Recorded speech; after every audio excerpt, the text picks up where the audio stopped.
nti na me o GD say afede on free me kwa my friend kwa no block me line on my friend kwa mfa say kwa me buy kwa na me friend no me line no mfa na so penyi dey the offer na so offer kwa nkomo oni edi ye no kra nhyem kran on jimtum sa wo de ne ka o de wo ka nti say e be dia ehu sa ampara nkomo yi eye no kra se Mr. Boachi wo de wo ka ade a me say na me say tro ade na me ne trans me de me tro ni nyina ade ma na me de question so one pupu ni ti no so hama o hama na se me te a me bisa so me tro ma no pupu ti na we expect say ka tro ma no pupu ni ti a say ebi anya ni kware ana ma to total ma me no ye business na ma to total ma na me say na o de me ka see ya say no aso be ka so de bi no nyesa ana me boa nyesa na say nso wanta bibia me trauma na je na o hwe na je na de to na say den obetu ama okay ampa nso o ha no ma me 200 odi ka ma me ha na obi odo ka 4060 na wo tue bi na ma 200 cedis na o say o ton ne trata ne ya abobo ya bi o mo okay nti me start me de me nji we ne kakra o ton a o de aka no bed o de mama me so no ka che me okay and also opening no me print say me gini bi okay na o da ho atwa loto no o me da so twa sisi o da ho atwa me da so twa and also o da ho the free nkofo so oh me da so the customer no de obi a me o jede san me o jede san so na me o jede o nipa na me ni ye djuma no a me no mo ye no san so na me so me nya jede ama nothing obeka no kwarama actual enti say no ono so we customers na say so almost say no so we free beer to how much oh ne de ndroso ne de say say de obi aya minute na ma say say me better me say the comedy enti be say say bako de onyentua na Friday ono de na say 190 na osan ka 490 Ghana cedis the 01 40 490 49 cedis okay na bako nso 49 osan mami try na otu ebi na ka bi 18 ntina Friday so mami try be onyentua and so mama me 190 and so city scan and then the scan 19 cedis okay na so we dey kitten no person okay enti Mr. Boachi den na say wo hwa wo betimi dia ye na je usika no e dia ma ona enche bia be kwa homa no so na ye ni ye nuanu mu bi omo so etwa loto because asem we dia mi ankasa no etwetwema so so betimi efri obi efri ko na ni efri mi wa na ni wins ne so nye wins a eye wins kese bia ana the highest net 10 and American the highest ana odi no 1000 cedis into 1000 cedis na so obetwa na untime ntine nyina na still carry forward na afi ba kwa betwem carry forward afi mienu abetwem carry forward miensa mua from 2020 chama no o say den de do be 20 mami suru den ebre bia metimi ye no bia mepe bia and when true teen age na and ya na omohwe edin okay teen ene kwara mfa se 12 na 10 moko ono sabre no ye mono te se de o ya kwara no ye bono no na ne kra mo bu o mo mponi bibo okay bibo ya na ma no mum no ja hye me ma no se ye ne mabu o ye yi ni hyem na se esa so na ma ye ya ba ye ni pa bonefo ama kwara no ho ne ya na edempa enti so hwe Proverbs 22 verse 6 na was it train up a child unse wo spell train a TRAIN unse the same spelling you spell keteche keteche na ya na IN unse the same spelling me chere ho na kakra che mami hoin train unse engine edikan na coaches ne to aso engine ne awofo okay na coaches ne ma okay tu unse ba bia engine fa na coaches ne fa no kre it will training kwala no a de ye effective pa ye de wo ye no nye de wo ka me da se wo training kwala abi o za amfo ye ni bebebe no adwen on se metia kwala na mo bono a ene obeye kwa adepa enye no kore eye de wo fo no wo ye e wo fie de wo ni hu wo twapio ensa na ye de borofo nkwa na eto mama full mama half mama quarter mama APC okay edi ne wo ye no nsem na bi me kan ha me ka se me ba panyin no wo no na those days ne de toa na ebu nsu egum hye fridge last okay enti mimi yi an ma bon trumpet onsu yi an nso abon trumpet ye fa ngu glass aha enti dako mimi yi anom eno onsu be yi ye no no na me se dabi kojo won se da no se ye hwe gu cup won se dabi da ko de ni bi me ye no de wo ye ni bi exact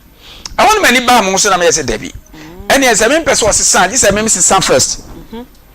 na me ye de ye ansa na akora nso asua de ye no be se de ma no ka onye ye problem ba ko paaro no okay enti wan we ya ubebura kwala no na the same problem na wo because what penny na won se sign that's it won se sign e de na pesa akora no se sign enti the way train up child no ase pa no wo train akwala enye ne wo kanko a eye titiri pa ye de wo ye de na wo ya ma akwara na ye bie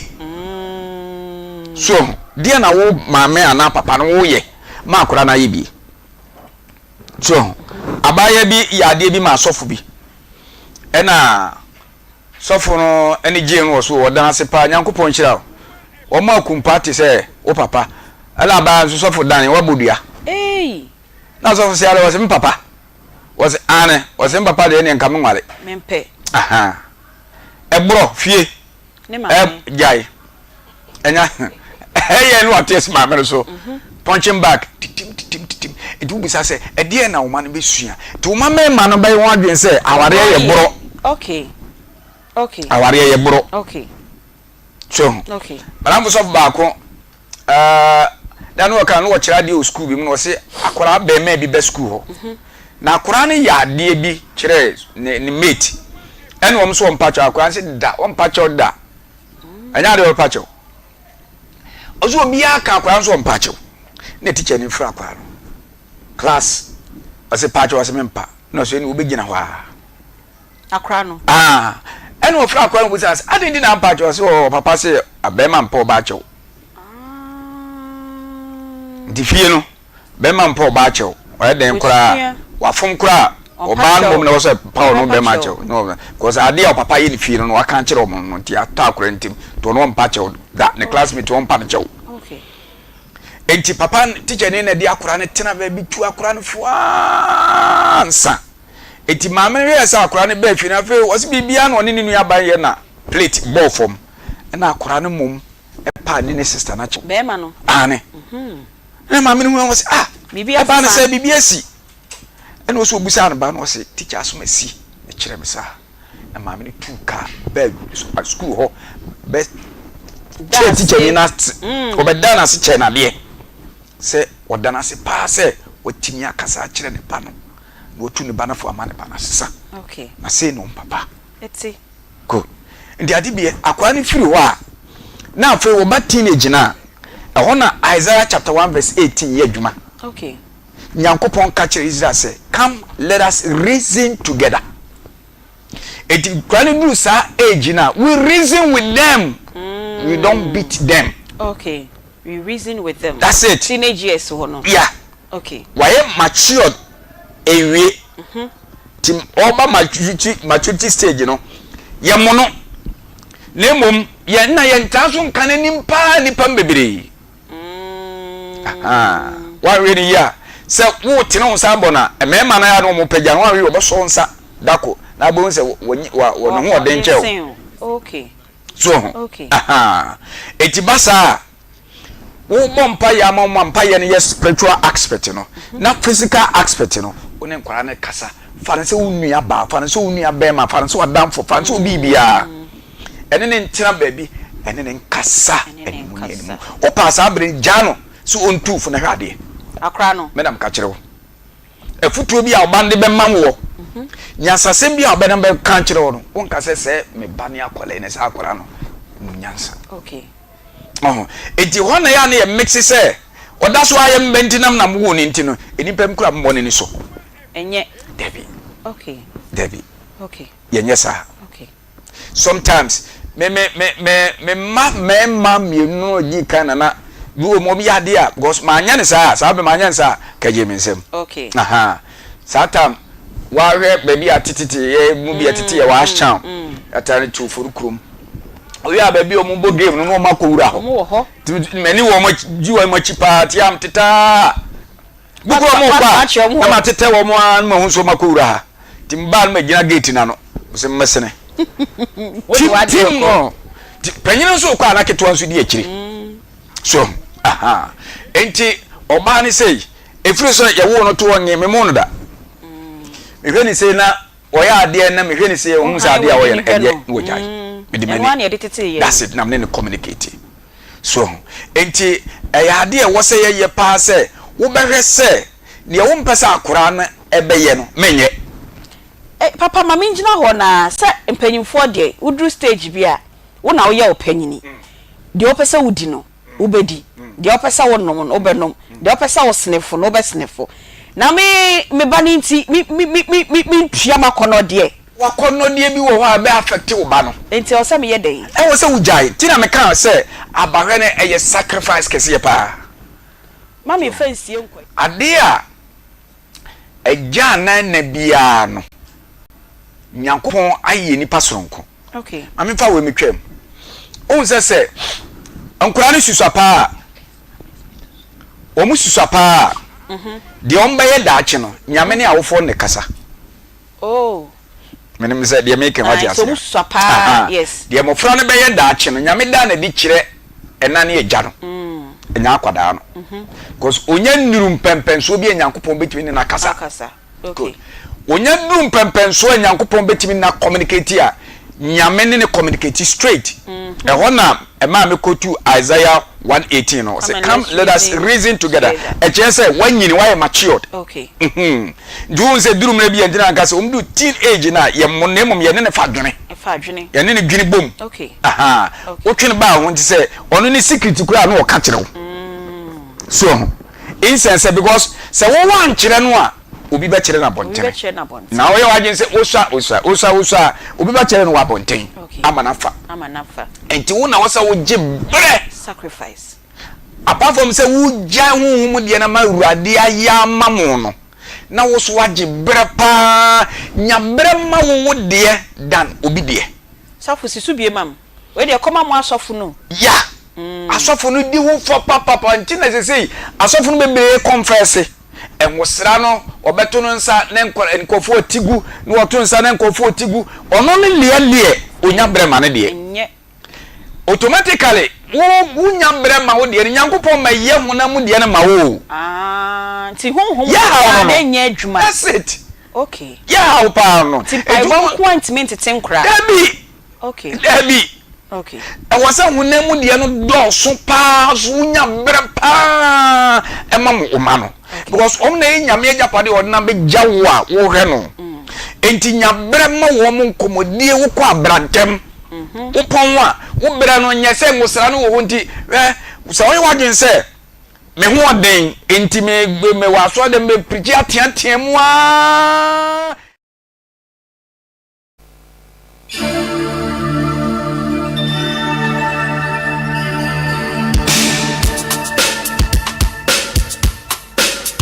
Bebe kosiri, baham bebe kosiri. Disakuma edansiyona yetimi diatina oda. Disakuma edansiyona yetimi diatina oda. Akuma eje, akuma eje, akuma eje. Akuma eje, akuma eje, akuma eje. And now you're Friday. This is a better sweet marvelous sweet just say me who dey make Ghana make what Friday. I will listen for me. Akuma edansiyona yetimi diatina oda. Disakuma edansiyona yetimi diatina oda. Akuma eje. Ye cheche obia edeba Akuma 87.9 FM ewo Akuma munsam dwumadie so nyame adom ye hyase efiada ne kakran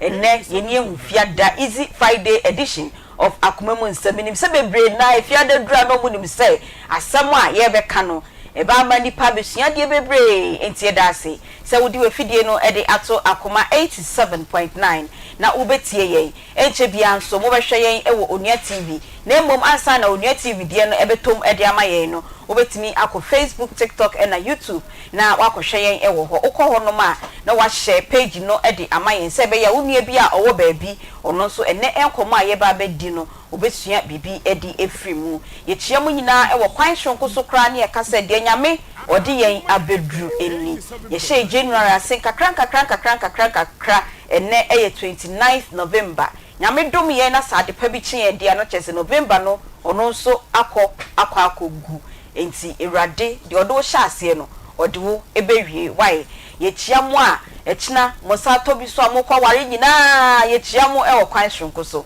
mo nso bibi atomani na mu su no Erade onchechire mo re e wo kwan hwonko so na de mahwere no Erade na nkasa ne mrepem no onfa adepapa bi esombo sen de mahwere no onfa enhye mo anemu midin e de Beatrice Piogabra obetimi aframe Aunty Bea me ena de bia dwumedie nyame adom metinem edi chiame e wo ho na yatoto ano ensem e de mam obi se na obi a wonware ye na oke sujafo awarefo ensem ye kire se na mse da bi enye me na meka me to questions no e de mo ma aware no wehu aha ntime de mi be yi ano awarefo no ene ye toma wo mo no mo yi awarefo questions na no ntime ma cho aya munya ye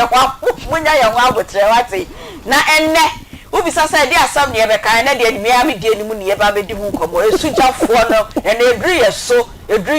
yeso na wo yesujani why cry na yesujani wo de bia na yefo wo so yesujani me ka se wa pack o bag esi wono ma weekend o ko wo so yesujani o se reverend sha ye di komo akwese otoma no di kan ka se ma me nchiremu de oyo warefo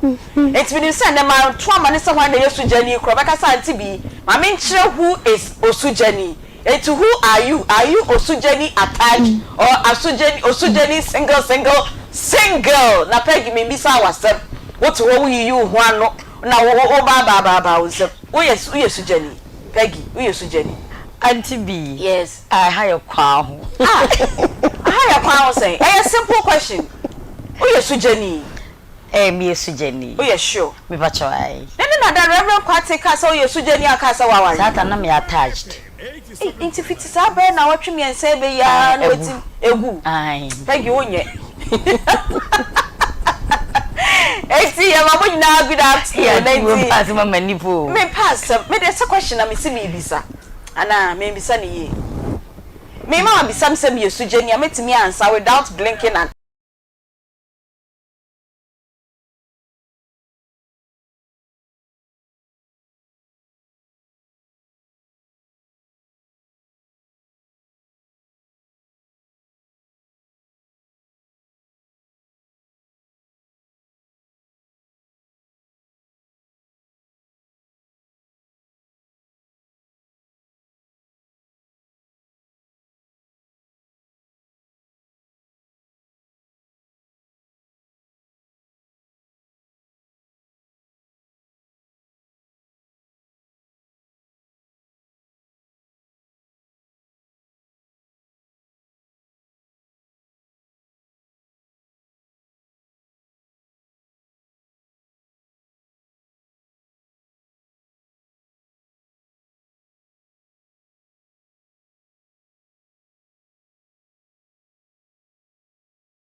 Reverend Mrs. Isha Edu Jemfi ni kunu ye professor mu anya asem keto akra ena we jana ma ye say ombra no so me share ade yi si ono share politics ni adesua mu nsensem na mama so share relationship abrabo mu niama na ye kokọ ye ni Reverend Mrs. Isha Edu Jemfi, good afternoon. Good afternoon. Pacho hoye me hoye pa na why is sweet me dasi listen na what you say your program na onya single bi mo eno ni ye hwe nyame eno se se mi me ko se nyankopon se na de adia aha bibiansi bibiansi Reverend mama bisa wansan makopegi ho no de yabo afon krato ne e de amaye osujeni oye hwania de nyame ase se wa maya kwanya shonko na medamo so ase se moto nsa freme de nyame ase biem se oman munum se nyame acha ya somdue ba demonstrations e cost free January besi nyina still ye da so tenkwam ahoɔden mu asomdue mu Ghana nyame doye na ekoso age nyame adi se emra aka ye nimu a ye beto aba ne we nyina kosi 31st nti ebesi ye next president no nyame bekoso aka ye ho na asomdue no wasasimu pi e di amaye na ya so ya ye proud say ye Ghana for intimate to so na ye kasa obi ye sujani ye die sujani yo obi a ono nko anete boni beka say he's a personal person. Okay. Only any committed relationship will be aha. Now they are hometene say ebi moti aware mu so still omo da so ye single. Hey, what's aware for a single? Say almost a me define say only in a committed relationship mu. Aha. E jo say wo chire mu akoni deep wa chire mu bebre because there are people still omo ti aware mu a omo da so feel some ye single say they are not committed in the relationship omo ya share ring but onye committed enjemu no ye bebre but you define who a single person obi a oyo no nko a na wo ho me akosua meteme ho metemase menhye se bi menhye obi a ase anase menhye obi a nim bi ase menko a na menam me need any committed relationship relationship I make a romantic relationship ho asem na making na mo fa nche me se meti pai me kakra nti asem me kasa meti so what that necessary no obi akasa ase nyame beboae enti obi a oni in a committed relationship mo enti na ne na ma ne yehu se so obi ehye kawa obi unim so obi nan ewo mpaso na still work friend ho so ye single na che say ehu what you say okoyo beda onye single okoyo beda na okan as ye ya plaster baby na egg define me you know ya plaster baby but one say you are still in a committed relationship koyo beda for in your relationship so they call it relationship enyem pratwe and you single say ntina yesofo bi a yeso wo friend say omo ye single wo asori ha mo pekuru no mo mra ne mo mpa e mo na mo begina na sofo bi say mo say na ehefo na ne mema tie na fa ma omo sa so na so nti mema no mo da mo nche no omo ye nua sabi na mo begina ha say mo ye single you are already in a committed relationship enti no ye cast empratwe ho na me fa say ewiase ye nyina ye define say ho na relationship ne started from enti say sabi me Christo ni de besi na ye nyanye emra say oni obi betimi atwempena say ye kodi da say na no Reverend Kwatin kai say edru bre wo say after for your allow say ma which a very complicated topic no you know say aso for before be friend right there be friend let's have a party it's still a coso no dey no a se nipa no twempena or the relationship and started from there Christo ni be can say courtship what you say but even in the courtship no you are still not single what you say because you already so we started courtship no dey na say relationship no you already defined what you say relationship no you already defined that is why they be make us say oh you single na obi hia no start so approach you na say o start so no di nkomo towards sebi say opese onya wa Akoma na so onya wadwene onya emotionally na mo toa mo de relationship ni a romantic relationship mo a wo ba no e wo say di kan wo define the relationship. Ask the guy, where is this relationship going? Relationship when kohe aha so we be de ekopi aware enti anamu aye tu nyina na de ekopi ha but when define na the problems ne ba no wo betimi atwempena sabi 10 years no minimum bi a otwempena 10 years o ja sa oba no san ko twempena another 10 years and so one no so be worry. Oh no, it's a decision. Also be getting committed, you know. And I always say getting committed to the relationship, or no feel to be called a married man or a married woman, no, it's a huge kind of responsibility. Marriage, one say it is a place you are going to give, you are not going to receive. It is a who decide this and yeah, a matter of I'm going to with the mindset to receive her. Then it means you don't know why you are there. Into a obia single obia only in any of these committed relationship kasa. It is what Trempena or Kodaba. He still or she is still in a relationship. What you say? It's a single obia. Only way. Say we will near be. Say you be. And now common will be a common yasha said you baby now I want now this single now bomb say oh you single. Now so weekend you weekend by this who I walk on out and sister bra on your single Aunty Bea on your single. Oh peg me ba obi ani mechi ma me nko na me ba na me bag. Say weekend you be call you from one now say weekend you be patch off am come aboa for no mo try what dey jeje wa no na ka ba ti dem dey be your stro I want your single sister to aso ba your call.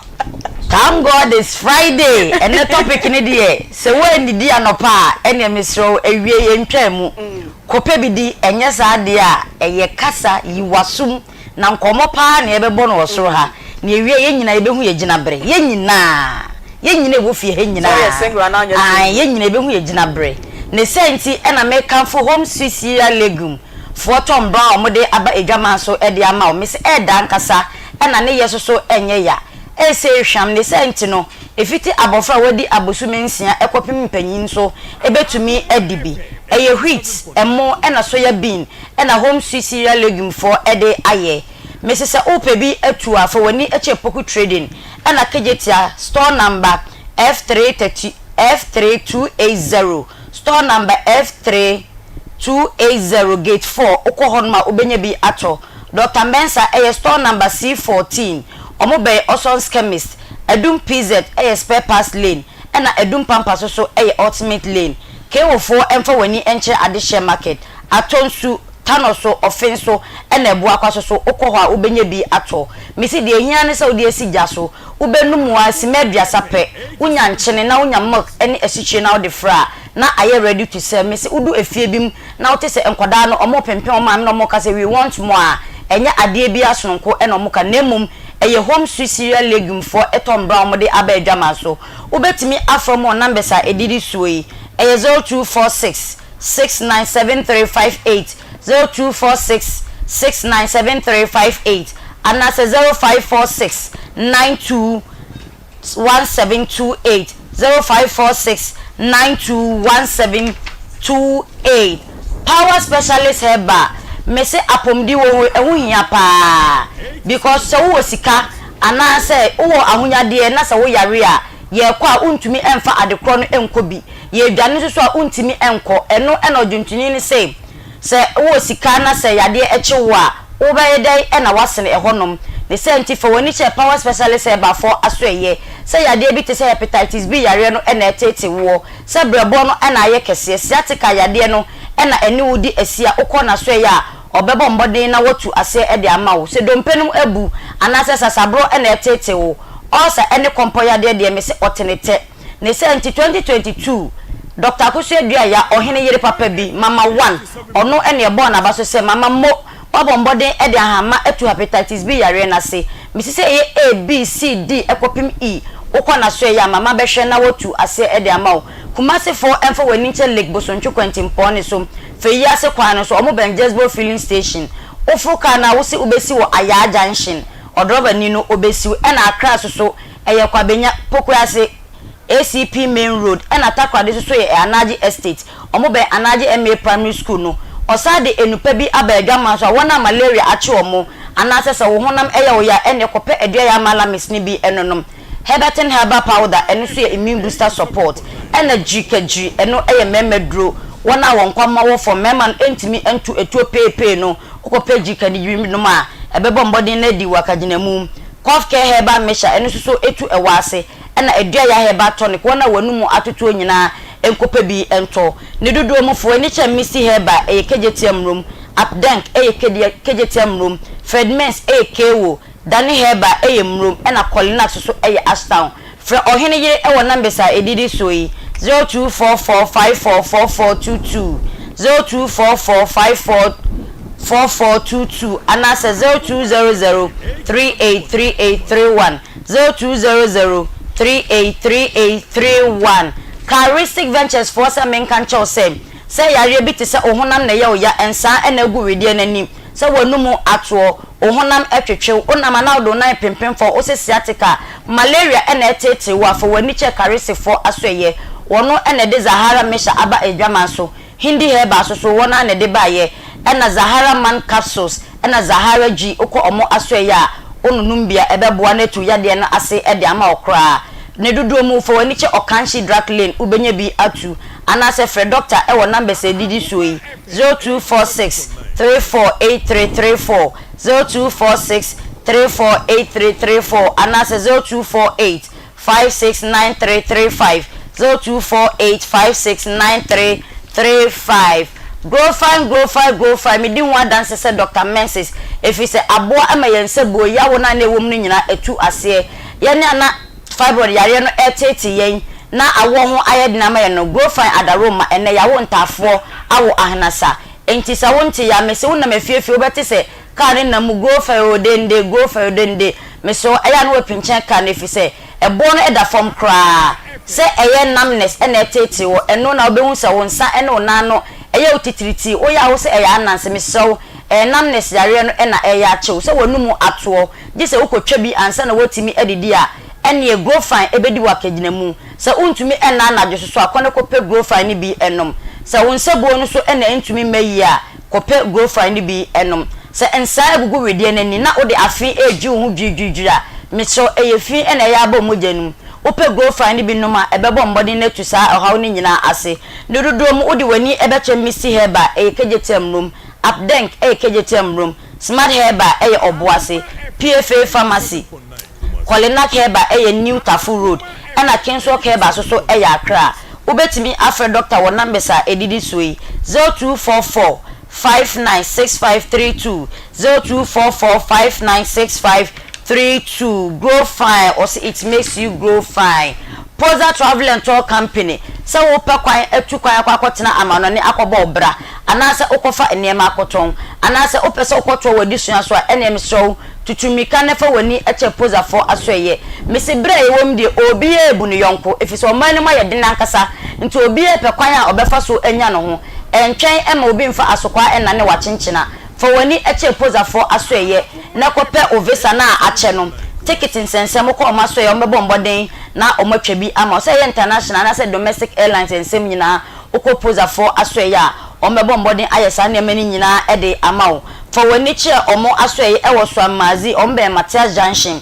Amenase First House eho ena omowo Kejetia First Barber Shopping Center Morocco Adishimai anase obetimi afrepoza for ewo 0205 215495 0205215495 anase 0504 256360 0504256360 Dank Herbal Complex me say one biaya okwa prostate yare no se afe eneba anase level eduro bia okwa omo betu ase ede amawo bema odwonso na se obema mu hyehyew anase be nsuo no entimi embe ya simanum bia de se okokodwonso amehyew oye nya dwonso mu yare okọ omo asoye a ombetu ase ede amawo enam nsa yare bi te syphilis gonorrhea chlamydia ena white ni nyina okwa ombebo mbodin etu ase e de ama okra me syphilis yare no ebetimi ama wadwene atochema gonorrhea no so etumi esi awo anokwan obehu se bewo akola na insufita bi danani so na asai nani no bebi sa won se ba ne se na me nkwa de me bai de me wo no nani no ohaw abaso bia na ye nam sayare na ache ewo so ne na akofa sa wo ha no e de be adofa no ti me so tutu wani tutumika na fa wani eche danke ba complex for asoye na doctor onfa edro enkan hwehwe won echi kwa ewo pechi number 2 omo ben city life hybrid school no obetimi afre doctor 0266593330 0266593330 anase 0244017556 0244017556 Aunty Bea. Meda si papa Peggy Kafra sana kasa eti yeda munyina mase na enne easy Friday your topic I discuss near say how do you make meaningful life out of your singlehood say uye osujeni no na unya enware ye say unya nka I do no edien na wose wodi wabra abo no eye abra wo twan Mr. Right or Mrs. Right edien na wose wo ye utigodi unya hwe unko school unsu adwuma more life untaduane panni untade ene question me tuma akoma mama memba mu bie ma oka na mehwe na osa me bam a na mabam na yedi kan aka who a single person is wachirem enti no mama bia na afei na obidi ne fidi na to ha ye ka say obi yesujani a oye hwane a obi yesujani a obi a onni in any committed relationship oye ononko a ode ne ho ote ne baabi otumi dabra ope otumi ko baabi ope bia onye in any committed relationship bia nti yakase obi ye sujani anaso obi ye single person obi a only in any committed relationship ono ne friend say a single person so your ba so your bema yada say sawa ma yehu sa enchiremu no ite say wa bisa ho say wonya ware ye no wa wo hwe definition ya Reverend Insha edi ama we a we single and say onye single enti so obi worry ye na oni obi ewo ho nkakra but on worry ya yenka so yusujeni oyesujeni but in a way on ama worry kwan so sign say the person is already in a committed relationship say a relationship, a committed relationship, I say binya wari enko is the relationship no na lead in a bedu commitment be mu say ohun kodim asudie bem say wo so ye bibi wo mu and then a kira baby relationship na eko what you say na just a relationship wey dey a lead it has a purpose a lead to our year sans empna twien awie any awade and that is how so you can say obi ewo your friend say in a committed relationship one sanity it is obi twempna na okase onware yenti no oda so ye singular na say in a way or you half single but the definition is so be a war in already committed relationship be no na mawade kwaso but say oni obi a na so onu nko say bi oni obi a ofre no anaso oni obi a wasudie bi a wo so ye ma no ana san ye ma no oni in any committed relationship tie no ntimi indefine san lipa we say on yes single what you say okay and for the purpose of today's topic meaning say your sample size no e be so pa into there for one to say Peggy na any ewura na omo yes single but attached plaster from farm wo mo no pa cho fa sa for nyina e sha adaka ba ko e ma me say sample size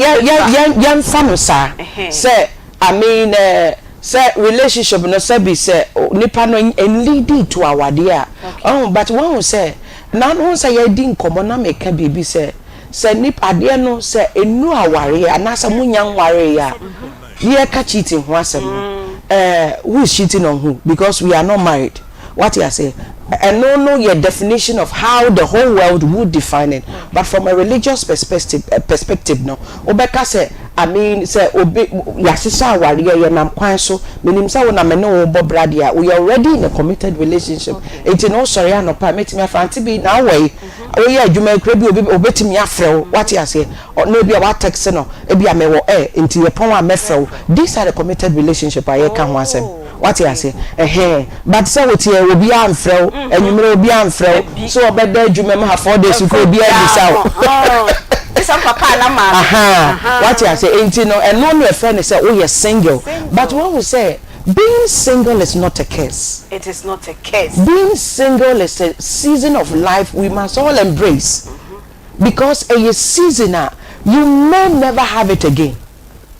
Okay. Aunty Bea, na ayana nkofo bebre o say ye ma pressure bia beto ye so say e na kan ya dwene ame ho say so obi na mo say Aunty Bea na we no obi a start calculating why you are not married. But on him say your best moments any or single time because you are not under any responsibility. The only responsibility you have is to yourself. Okay. And that is the time and what say you should love yourself. That is the time the world has always been against the woman. It is a way you should be your best buyer. You should be your best investor. You should be the only person who loves you to be you. Okay. If you don't love you and somebody loves you, you can't even appreciate the love. Because if you can't lead people to where you have not been to, if you don't love yourself, someone don't want. To me appreciate it. Bible said, love your neighbor as who? Yourself. As yourself. It's the first point I addition common answer is to be yourself. Love yourself enough. Because being single no bebre juni say oh we no me na de time kra ne say wo de na masori mu so Aunty Bea wo na mo ye betimi aka wasem ma wo tira nye ya na asoda mo kra wuntumi wura ho bi wura ho so no o de wo atwa wo ahia because you don't want anybody to penetrate your space for you to excuse me here in the field. Yeah. What you say? Okay. Because of how our nipa here, but being single is a blessing because Aunty Bea that's how you should take the time to study yourself well. If you are a relationship mother, but relationship who say I have the better opportunity or have a good chance that has been given me to rewrite everything that couldn't make the thing work for me. What you say? Say the main priority on earth in Ninyanani is to be married. What you say? Which should not be the ultimate. It shouldn't be the ultimate. Marriage is not the ultimate, my dear. If you are your friend is an insecure single girl, you will go into marriage and you will still be an insecure married woman. What you don't have, you can't give it. Yo. And come on, me say na reverend me too man ba ko say ya no me German sa now we see the passion with which or the air castle no. The mature to first one being single is not a case. I am so point mo sawati. Now man go for real relationship one you mo. Me pacho oh your sister girl. Are you single, attached or attached with plaster? I'm married. You are manager yo and you kwa abna de pa and also abet na no or the year kwa so mama ye kwa ni da so ampa we are single and da so mama ni da so ho onu ma wale no kra na ye dem pa che onya nya bi atena ba bi dwon ho de ba dia ama kwa I will say ye na ye ho aha esaso ye ho akwa babiem akoma chese akoma mu nsem dwumadie na na fie de duru sei na wo hunu me ewo TV ne so wotime ka ewo radio ne so ewo akoma mu nsem dwumadie ne so ano apre obi abati wa ma obi afre obi am obi nso aka kire obi say we no eye enidaso ho heba clinic doctor na wo de enidaso ye adwuma doctor na wo ka awrekekere nsem de wo ma wo hunu se de yade no esia ye bia de asai ni pedua no akwakodro de wodi sika aya anko no wo se enidaso ewo ho ntifa yade no bre no na omo wo fo na edura ano enam no emfa enka na yade na atena wo so ache no entwa emfemfiri wo hu kwose de be ya wo so bede wo hu se no ye ro December mu se yi a enema bebre na ewo mu wo de wampie kura no na nye December wo bia de ne outen akwa hye ho na mebisa se wo ho dodo wo nyare nso wo ntiapo enema nkoyie ewe nipadua mu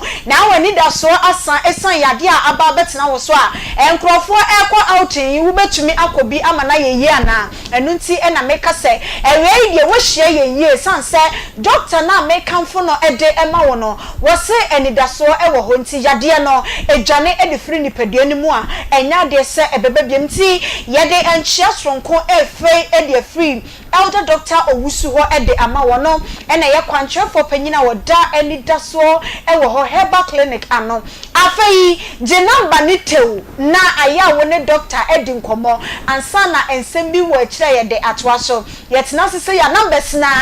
ye kasa ni na na wo fregum na wo frɛ wo de ekoso efrɛ ye busy kura call doctor ebenya ho adaje na wo ne wo edi nkomo edi afa yade a twetwe wo ho no ye ba ha ye time no esua entinye bibia ene yetumi eboso nemom se number no ofra wutimi ene doctor edi nkomo ejie na otewase mu booking appointment a na afa yafa ede efri ho enti numbers no ena edidi soi 0559 901 234 0559 901 234 0596 19 88 0596 19 Medofo papa bi wey numbers a enidaso ho heba clinic Dr. Elder Owusu ode najuma ewo na kachemakacho se wani we no ai wo ai we no emfe ni agro sanse wudidi agro toto na se e de gro atopra ade se de besi aye wo kromu ha no nene no eni na guso wo de hade mpo na da asen na se bi ete esiso epruncio eso kekawa eso hyehyew wuntimi emfe nhuna de ye wo bu ho no mo a ya twere ade de to na wamfa main ne pa wo nanimu a onhunu eno akenkan se no wosoro ahemamri ye ko na nibere so entima wani mbere na se de wani no esijije wo fa no watimi ede ayi ede fe last week obi se abna me hia me dofo bi mentumi anchia no se wani me ya akasan se onhunu ne se me sheda ena me yi me ne nwono se ne me gu na ni so na che se aye ni si one time onhunu ba bia enti wohunu ne se wo kose nipa de na mumani so no se wonim no na won wampere no na wone no epa ho sa na hwa beka so no wo personal issue pa cha da bi nani no niema ba be sisi so enu nti ena doctor se eye ni yade ena etete wo de makan wo ye driver ni won no wo driver ye na wo ye no uchika no daylight nko a ade sa no obi fra wo se fa no kwa ha untimi nya adwuma sanse wo koi eni ni nyanti se bibi ewo kwan mu ho no ma untimi hu enu abo ho ban ena eni ne nso so de ekanipadua ne ho eno na ye nkane a ye de enanti wo wiase enti se bibi enkoyie ewo ani ne ho ama ne nye wasehia na efa wo hawo no ekodan enidaso wo ho herbal clinic na fei wonyi emfa emfri ho mepa cha wo ba na wo ba foforo no akoda no wafiase eposaposa nani wo ba sore na nani no etwa nkyene ma no enya wo se we de enhyeda nya yi bia sa akora de wo ya akora eni yade no entumi bi enye no efiri nkura bremu enenyi no kopanyini mu enti wo hyase na akora keto 7 years no o the spectacles na mpacho jai na efo bra enidaso wo ho herbal clinic adaruma yen no yenjumedi a yedie ewo ho no esanse eye herbal nti se bibroni aduro bia ni ho no mu a eye adwuma wo ho enti wo bi se me no mani ya me ya sa no ne ama me airdrop ana se eye drop na mi hunu se mani ya de no ebe kompacho enidaso wo ho de herbal medicines na ye de eye adwuma no eye intini ni mu adwuma na didi akwakogu wani no eso enti se de ani no akwakoduru bia ebe yi ede afiri ho no mu a wo hia se ye de eye drop ebe so wani ne so anampo se wo be spectacles ede aba doctor se de oye chinyefo se Thomas no one year one spectacles no enfamra de nani eye ne ye a emfinhia bebre wo spectacles no ede anante wo yitu ho no mu a na asemaba no doctor se wo se nipa no ene wo hia wo ewe wo kasa ede a chew se wo de for space no ebra na hye se na dro ni bi eka wo ewie a wo be san so the spectacles no anante bio anase wo beyi ede to wo se enidaso ewo ho ankasa enti eni yade no o de brana wo betimi aboa wo pan ama bibia aye kama se ye yi ani hu problems ahodo ni nada efiri ho a yade nkaye a etiti nipadua ema obi esori ni dua so wonyini so wonyini ye ase wato ape wa ye kese chese hunhunu ni nyanya mu eyie no ene ma bia esori nipadua no so na eha wo nipadua no ema wo nipadua no enye kama enye from said ya foforo de bim etie no eno so eha dwene ye pa wobi wo hono mu aswo so aswo nyini wanyini so me yenhunu wo so me yenhunu ni na egina wo nipadua no said obesi aye no enti se yade bi etete nipadua no ye nheda emodi sanse wobi wo hono no otie ni ebubodi se eye stroke eye say na ya nkane de no amfa ma na doctor no oni aduro ye de ye say eni da so a ewo ho nti yade no ye mfa ho mfidudu a atena wo so acha enkoye na ye mfa ho ba bi a wodi akwa ne namo a wanya anu yie amfa ma wo nipadua no na munya ye mugidie na wo so di wugidie kakra no eba be peye de no eso a eho ne ye chew se nyame tumi eye adwuma na ehahaman so ekasa doctor ote ewo abebuom entifa wo nya de wani na ekodan no na niema enkoye ewo nipadua mu Christmas yi eye boys ne guess ye besi town emrewafo ni na so de wo ho agim enti se niema enkoye ewo nipadua mu waye no fen ase hunhunu so ye wo sori anopa wo bia nya wo hwe waye boho udidi a wo men chese wo men so a aduane no entire wanum a mepacho ewe se bon nka ye se eye yade bi na ebe nipadua mu ene kwa de mama de aba betom ne se wo bu wo ha wo se man shedant ne yare ba mete ye na ye sidi pa no afri we kwemu in fact me no obi business deal wo wo ma na hampa wo de misika ya kwa asem no de kokora ne sa be ru aho na wo twi mu sa chese papa ne hu mo wo ne hu mo yade mete ya ne se frede ya frem se papa na wu misika nso wo ne ho a wo de kwa ase ho sa no what ase enti mesra wo ene no ema yade no kra enyi ne ho adi wo nipadua ni mu ansa no aka se de eye mi die etwa se me hu bibi eye na emum ye didi ye no mu nsio ye hume emfama ekoye mu no hunu se ye dan ya yade ni bi ewom bible nso se ye ni aduaba no na ye fa ahahan no ensa yade aduaba ni die ye di eho ahaban no eno ena wo enni da so wo ho heba clinic ye ja number no e dia ma na wo ni doctor atoa enkomo ne so bomoden se wo be frɛ no na niema ehinta ewo nipadua mu no enkomo we ehia wa ebehia wo ba bi wo nua bi wo se wa bi wo yonko bi fa number no ema no na ene doctor edi komo eni da so ewo ho heba clinic yen ena wie wate yen kan eye 0559 901 234 0596 198884 but for your show kwan say when doctor ebedi komo kuma se for muntumika enfumani enchemu wo kwada so estate park ho na mo ne doctor enkonko hia se de be ya ene me nkoye woni padua mu no obeka ede ama nyame ya adomu a dasene ye besan so ehia ye da me ya adomu a dasene ye besan so ehia na enwumren so hia oduyafo abna adepa 7:30 na ene yemfa prematurity month no yemfa emba ewie ye intene oni bad time bia wo ye no wo preterm baby e kwan yo fa so no raise akra na ne ne ba no wenyini no wo betie bi na sa wo so nyame domu na wo na ko wo preterm a enkasese bio wako bibibi e dia bewiase na wabemu embu eno ho enkomo ene abna depa ene yen health aspect ena mother bi ebebo Geosecurity Services also epe ejmayefo any omo aye ejuma 20 years to 45 years we ye Ghana ni na wo Ghana kada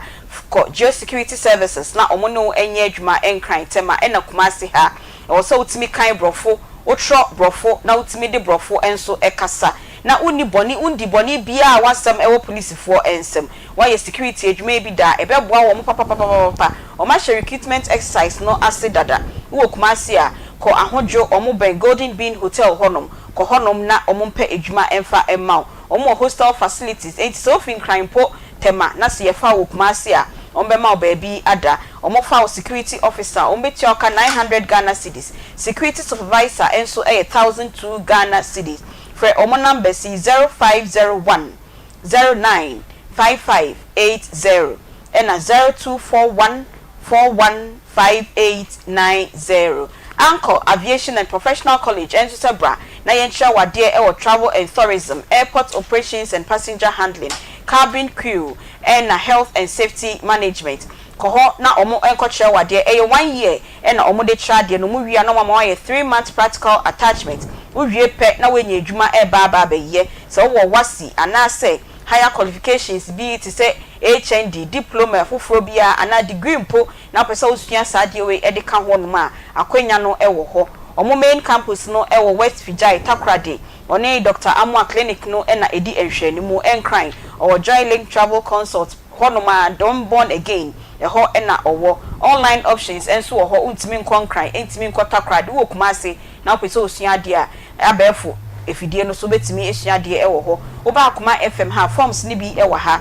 300 Ghana cedis deadline 15th December for omo ewo 0244 886929 and 0200132746 and na yedi komo e de ama esujafo aya ye ka ematete ho asem awaresem de bia ye ka bebre no mo se na esujafo yi da be na mo be ka ye so ye de intenne yesujafo mo komo e na ye bo ye ne Reverend Mrs. Ishra Edu Jemfi e na ye bo nkomo ye bisa se o yesujani e kwan be na sa osujamre no kra no wo fa so na wo bo wabrabo ya sha ase dada na nkomo no bebia ye ka disi ye no se being single is not a case na wo yesujani so a do ho ene ekoje yaboafo nkrato e de ban ti yesi aba Reverend Hobionia bebisa ne say e kwan ban ne ye be fa so a ye bedo ye ho physically spiritually emotionally e kwan ban na wo say ye fa so na ye do ye ho ye yabrabo ni ye nti ye ya question ni bi be ma na me dia we na me se metuma ne ba kwa na me te wo na me tie no Reverend Pacho yenko me da say oh say de me kan ye na ye so serious say amankofo akowura awale a na ni say anasa relationship a omo ankasa no we not ready. Okay. Aunty Bea ade ba ko a e wo say ye nyina ye pay attention to de bia baby anyame be mama kwanya megina bia me kan wasem self. Aunty Bea I come first before everybody. To me I am me. So when I'm saying this is me, that is me. And if I'm pretending me I am me no na me dada. Okay. What did they mention as it is be because however you feel when you are alone is who you really are. Okay. It won't kwa wo no say what thing can to say so wo na wo feel so be any one chain na wo kwa wuntumi ntina Aunty Bea not just there's something wrong with you. Okay. Wan kasa no kwa wuntumi no ho ntena. Now why na me fa wo nkotena sa obeye you be a liability to the person and I say partner or whoever that is in your we always say even in adamfo relationship mo you will be o sense onim ne hunti no se krom kra ne ebekọ a bibia no just obi achusu aman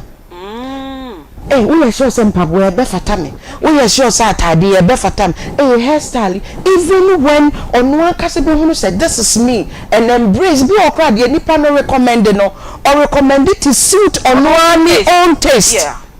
But we are why. And it's the first question you must ask yourself. Who are you? Edi enyama na wo pe. Edi enyama na when you feel ye no be hunu wo ho no. Edi enyama na wo feel say I form you. Enti dia na make you who you are now. Enti dia make you who you are no. The normal thing na wo so obi hunu at your stage ana. Ana say you be a wunni a what the kan wa brabo no even when you are singular. Enke betimi ama wa brabo no SCP. Aunty Bea say we need that self-love, that self-knowledge of who you are. You don't qualify for any relationship. Hey.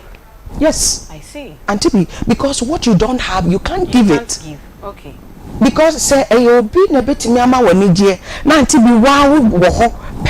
alone in your lonely place. Unless in your alone place, let me use that. Now unkwa no when you say unkwa we alone, then it means there's something you are looking for. There's something that is and your corrector. I will say you're correcting. Okay. It Aunty Bea whenever you or any moment you get to know yourself. Say at the age of 13, 14, 15, ebanwa besi abra even at 40 whilst you are still singly. Dear now, inform me who you are now. Into relationship, if you relationship mother, dear na inform me untia. Amo abe PSA stage way. Dear nyama na wo ye. Who enough to know who you are. And nyama ebe buawa. Obetimi I go into abrabono with such peace of mind. Okay. in any relationship be a bedroom, say your working space relationship, say be a sorry relationship. One wouldn't want to be relationship be anyone betting me, and it starts with that self relationship. Okay, Reverend Pancho, sorry to cut you. My then I'm a home. What's so bad then? I obi bisa say na mamia small came in the yard report na. My then I'm a home. My then me who say me nie Aunty Bea me nie. Then also me ye. Me chawano. One who say ye wuni patu abusiam. Na ye wuni patu abusiam. Entity ya ye nya free. Sebi ya wofo ana ye guardian. Hono. Enu na inform who we are. Eji won say ote ope body ampesi ope banku ope we because of how you bring you up eniane e de ma wodi it is a wunyi no say ne ma sausage ya ma pasta ne custard ene sa ne ma ne mo say wunyi no na inform me tu wo ha na wo kondo but won say afa wunyi no ano there comes a time suddenly you get to know say minie and obi o tie me bia awura state name before because ubewura puberty ni mu ano so ye be ma sentence ne wo ho and na wo ye oba nso asabi ubebu so be start say wuchima wo start say wuchima bo sa fe no na wo try say wo do wo kra besie e ho ne ehunu ho bre no what you say enti ehunu ho bre no efie bi wo ho a sa bre ni si ye no age so pe be bi fa so wo pe dachi fufuro bi a enye dachi a uhunu bi wo fia na kire se e wo se uye bibi fa ho enti no ebi no free fie ntem ekodi botaye bi e wo machi na Aunty Bea sa bra no na wo develop a passion bi Well, say as who say me a good with speaking. Oh, Aunty Bea as a few manuodin. Yes, we are quite by with an anodin. Now we are no ya cat dodo. Not just a journalist na journalist na yame abona betu yimuno. Oh, yes, we want no prepare do uko hu enu akaka. But when we say yame adom ye say ene awofo aye ba ne yani da ye ho so it will ba no start so exhibit character bia wa bra ohunu ne ho ba no a na ya sha ase support no won first no na abofresi so no so obebobo a woni hwan wo papa ye lawyer wo ye we wo so de wo bebobo e dia bra na ade bo no bebo but enne no kasa no nkomo na asesa say obi e no professor Rusika ye say and na football and sika na watch meti we ekuru baako what you say nti won say adwene na esesa enti sabre no me ho na hunu say ade we mepeye ade we mepeye me wa metumi sere me watenka bi say ase me kwa asore me watenka bi say ase me gina nipa ni mu kasa me watenka bi say me ye we no self discovery no won say is inborn nyame na de mai or the two yemu obi aso ye oba so ye be ma nyame ambo ye empty enti obi hunu say nyame wo botaya odu obi aba wi ase and nobody is born empty enti they inform me who we are no eye niema efi ase be ye nyini free mu ebusua ye beto mu niema etete ye no enti wo brenim no afa no was started looking back so what has informed me na as me inner man no draw to the real you know Aunty Bea enye wa wo si he honhom a tu mu ne Aunty Bea enti ye di nkomo yi ahonhom ne yesi a ye di nkomo we ye sunsun person so atie me say enti na say honhom ne free hu a na aka woni pedie what you say the real me is the inner me the inner man no and I say and everybody has it say nyame boy honhom okra any wedie what you say until we are made of spirit the soul and housed by the body what you say into obiawo sanye me entina your friend say Jeremiah 1:5 no say ebra wo ye mojato adawo na yem no na minimwo what you say ebra wo ye mojato adawo na yem no na minimwo etini mo onimo no say na che say e kire say ye nyina no nya minimye odibotaye bi to ye mu nti we are not here without a purpose enti ansana nipa wo behu no wo botaye no it start from abra wo nyini no a wo start say wo hu no ho no edie na wo feel say we are drawn to a passion and you maybe we are happy wo perceive bi omuko akola bi I think say akola ebi wo komase bi ne enkran almost all our regions and kwala football your friends say commentary omo ye with passion said be mpanifo kra ma oma call journalism school kra ntumi nye na chese abofra we no sa na nyame abono sa na nyame aye no enti abra ye sua sa nyama we nya na wo soso sesi aye kasa u take note of your environment. So we are single mother and also we are single father. Now we take note of all this because say ye hunu sa bre no a wo tira nye ya na why am misinformed na a distort abofra ne future. But the distort abofra ne future so until be a come. What you say because decision be obey take biano it may be far but indirectly whatever he or she does affects us. Into that self knowledge, self discovery no should be a dear obia was so more trying to go through that state of life. Janti be say wunya hu sad ye no na afi what start e do ho. Appreciate yourself no matter how you think you look. And then like e kai ho ama ene bebre owu mabia nine na tuntum ba ko pa be frem na abofra no nya complex because say ni nua no ma ye kokko no omu pia ye hwe omu in a way but ono na abofra no nya complex omu ye dark skin na onka ho ti no no so start so oblichi na the problem se bebre ba fe obedi title no a why onu free senko wo sen obi peno na fe no onu original house no akasa no hwehwa ye no because of where it started from. Enti no say wo no say one discover say na one do anti bi na me say dia metie onim say we dey we beboa me onim say tuntum beboa ama enti no di tuntum ma ama onim say kokko beboa adwoa oboye nyina foforo obobi fita obobi tuntum na tuntum no so ye wo yellow wom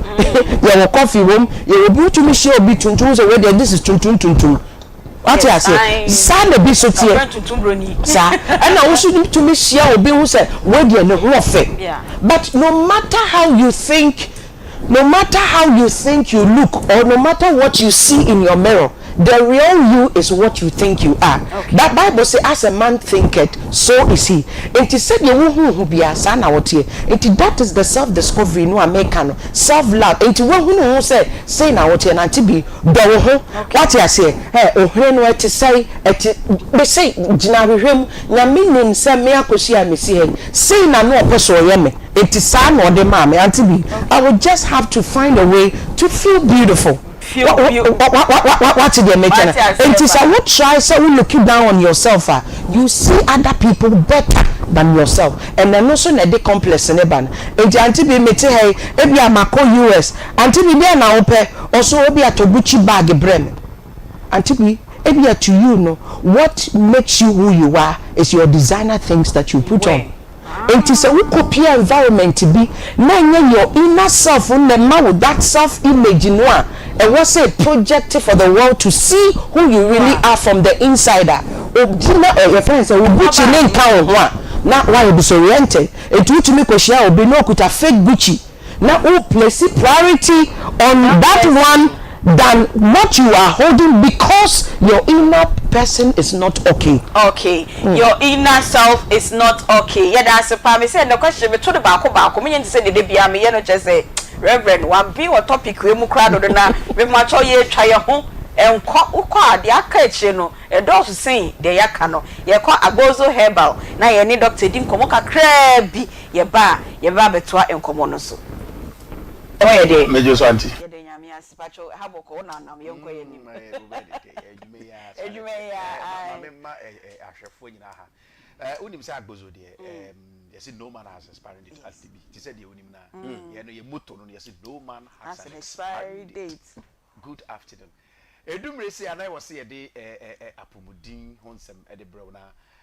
agbozo herbal clinic no ye de topic no ye moto no kra kan nyina ye kan no man has expired date na chese akire bibia mu na de tie yare ya yesa no yakoye ni ye papa efisa agbozo he bakre ni yakopon adom ye ba ye adanse ene niama yakopon enam ye so ye nkrofo a woje omo nkwa edoso na etitiri no ye say no man has expired there is sexual problems no ye san ye papa Aunty Bea said ye woni no say mama mfa de say problem it is erectile dysfunction no agbozo he bakre ni ke fa ye fichiri ye tenete it is a way bema na o hwe me anasa o tie me na wie na o sexual problems bit say erectile dysfunction sebi be ma no entumi nsore de wo say sorry out the bag bozo aye betenete e de ama enti Dr. Agbozo de adwuma ye di atititi eno no say erectile dysfunction e bia wenya from the age of bia 40 years eko na wa utubu say they said the otie first no ade ne sori asabi e muntu bi nye dem papa ma wa odi be kira Agbozo herbal clinic ye nim de ntia eyesa de bia me betra say meka kire say onyankopon ebo ye ne nipadua no o ma bebia no ne hormones a etumi ebo an me adwuma yi enti weni a ohwi kwa no e wo no ane hormones a e na adwuma wa ho fe ye ditu e wo de ma nipadua no eyesa sanso na ukọ emema mu die no so a yenso ye obi e fa ne testosterone a eno produce hormone e de ma be ma bia ma onya good erection na se de Yakopon esusu ne na body mu tie no na me fa ne sa unyini no na testosterone no production of hormones na eso eti enti ekọ from ne Yakopon ka kire se pedro na ye na ahoode ne sanye den ensamra back enti ne sese bi bredu asa hu se o mema sem ekọ from the edikan ye testosterone no na sa de e se hormones no production in the system no very low na je se no eno na ma obi beka se bi media no sori a emu nhye da anye din ana se bi oni oba no gusu ye bibi na adum Agbozo sa oba ye be ye wadru ma ho asa ye din obi de kra ho no ma se bi bredu sori a odi bucket sense so Agbozo ba ya so ye si age number mai yemfa age enye adwuma wo honom if we say the entire kasa ne say what the 60 70 80 when it does so huna de so be mawu let's just say it doesn't make sense here the part what you say because say you when you never say when you so anaso wasu but de bia make say bibi esi anaso say be masem no entumi emu adwuma yi a na abnormalities are broni friend disease let's say yare na yeden abani pedua no o life side anaso o lifestyle no so no eno so etimi cause erectile dysfunction de ye di ene niema ne nyina nso Agbozo he ba kra ba ye do be fa machine mo ne ahwe problem no ne am ho aduru kama ma me kan fa ye kira kwa ne tuya o ba Kumasi hanom ayo de cham so be 5 old insurance junction na ye wo Kumasi hanom de cham so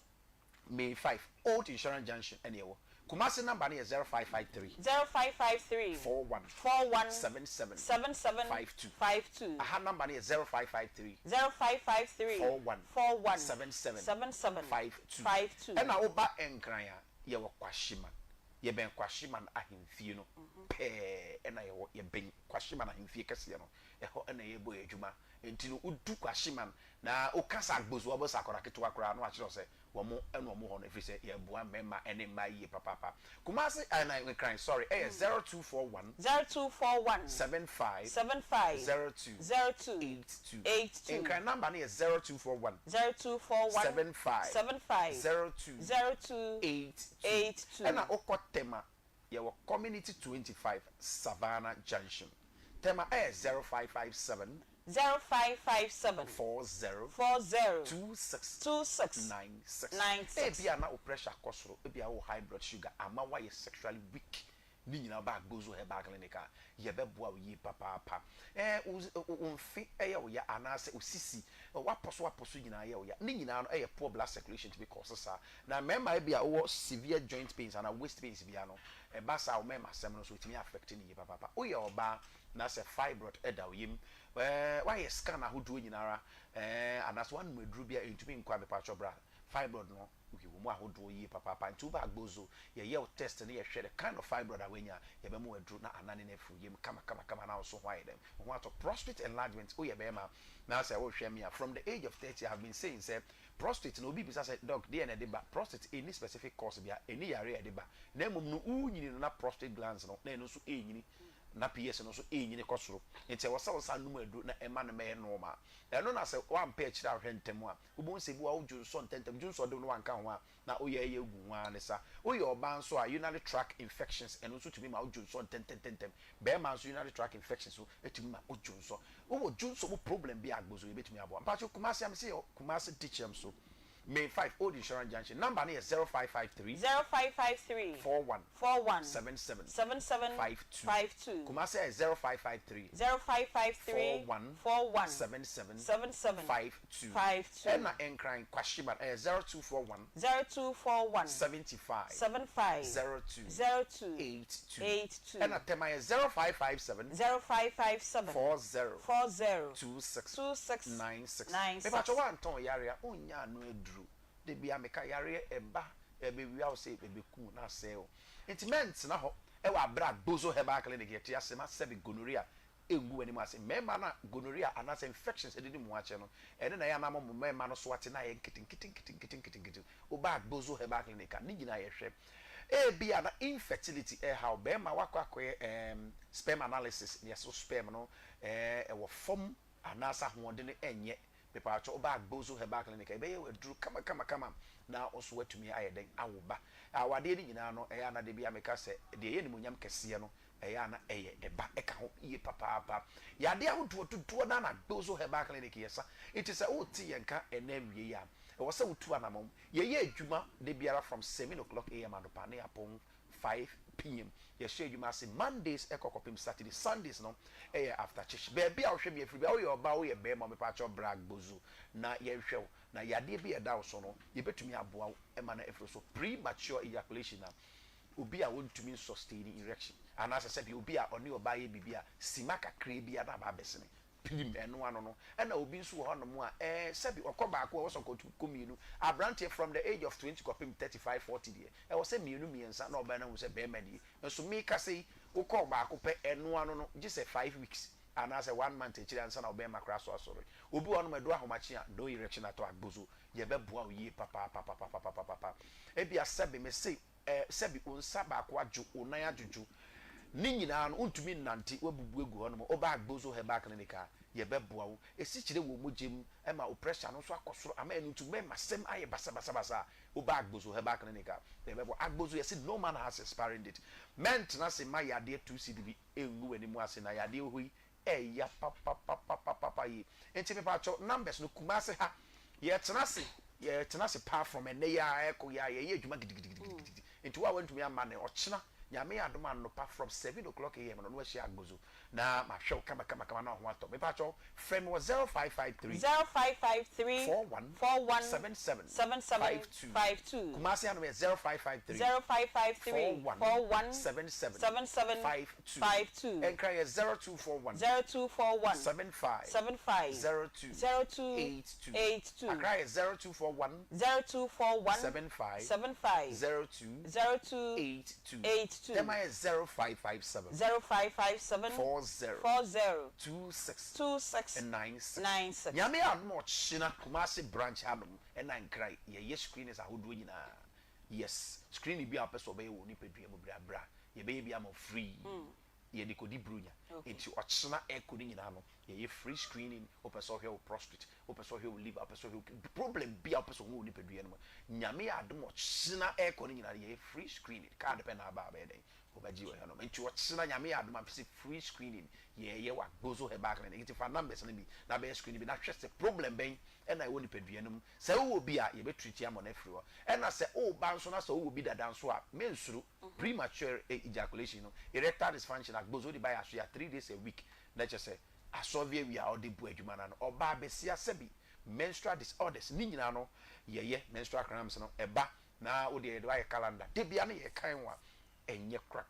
ni nyina ya de agbozo herbal clinic ye boa na mame ka se mi na mi mfama asem na enkwa wiye be me biara uja o nai anaso ba uja na ya sebe kokobu epie no eno ne ye pa anase eye kese wi abrodi frɛ no hemorrhoid sa na ye frɛ no ewo brofokasem anase scientific name ne hemorrhoid no eno be me bi wa uja na wi age so de ne nsa esepia ansa na sebi bredia watimi asore obi de obepia wi no na ehyehye te semeku because enframa efa kokomu sa mema ni nyina no dane 1 minute ma be me biara owo kokobu problem bia no oye 1 minute ma automatically oye den udumi nyina so enche wadwuma bo no enso ani kra wa wonim se de miki ade no enye enso di siesie me pa acho mem talk graphic emo obi enkinkan emma oyire no onim de ope enti bragbozo na yenso ye besa yade ema wawade na egunu ya GSO ama na ye kama me sorry me ben ayabi kumase ochina nyame ya adoma me say free screening wo kumase teachem so me 5 old insurance junction oba obema obia etumi baby ebe screening bia peso problem bia wo ni pedua no bra na ye nye screening ma wo na ye hu problem e wo enti ochina ye treatment ni fam no na screening no koso sauso na nkran eno so ochina nyame ya adoma ye tema branch so ye me patcho e bia fe na watena TV no ya gbozo herbal clinic ye numbers no eni o kumase hanom a 05 enso ewo Onua TV and na Friday Easy Friday edition of Akoma Munsem na Akoma Munsem dwumadie no eba so adwada ekopim efiade bia 1240 ekopim se no miensa ebebo hwe ewo Facebook TikTok and na YouTube na wa share na wa like here page no so e de amaye na obi nso esua ene de bia enkomo ne adesua yesua ewo hanom na ene fiade de ye ka ho asem ne se osujani ekwan ben ene wo se obo wa brabo emra wo yesujani no saying ene wo se wankasa you make good meaning of time na uwo no are you living to please obi anase wankasa obo brano edi ama ho ne ye ne Reverend Mrs. Ishra Edu Jemfi ena ebo enkomwe ene me questions me to baako a na me di ama no okosa nti Reverend eda ho awa ha na me fa ko 3p garlic mixture tima baako mienu na ye ma waduro enom ye wia ye beto a ye nkomo no so 3p garlic mixture boost immune system no oba obu nsa na wote yaw junso mu yaw anase junso no makra na wa ye kese enso e di abro so akopɛ 3p garlic mixture na enom yaye natural garlic ya na yaye edi egutu emu okɔ pharmacy herbal chemical shops a obenye bi ato 3p garlic mixture ewoto a ebomu eho eye kokɔ na garlic na eda ho no nso eye kokɔ frepiwak natural ewo 0248 928824 na 0201 000021 nekope bi enom titi natural spices ebema weduane nso aye de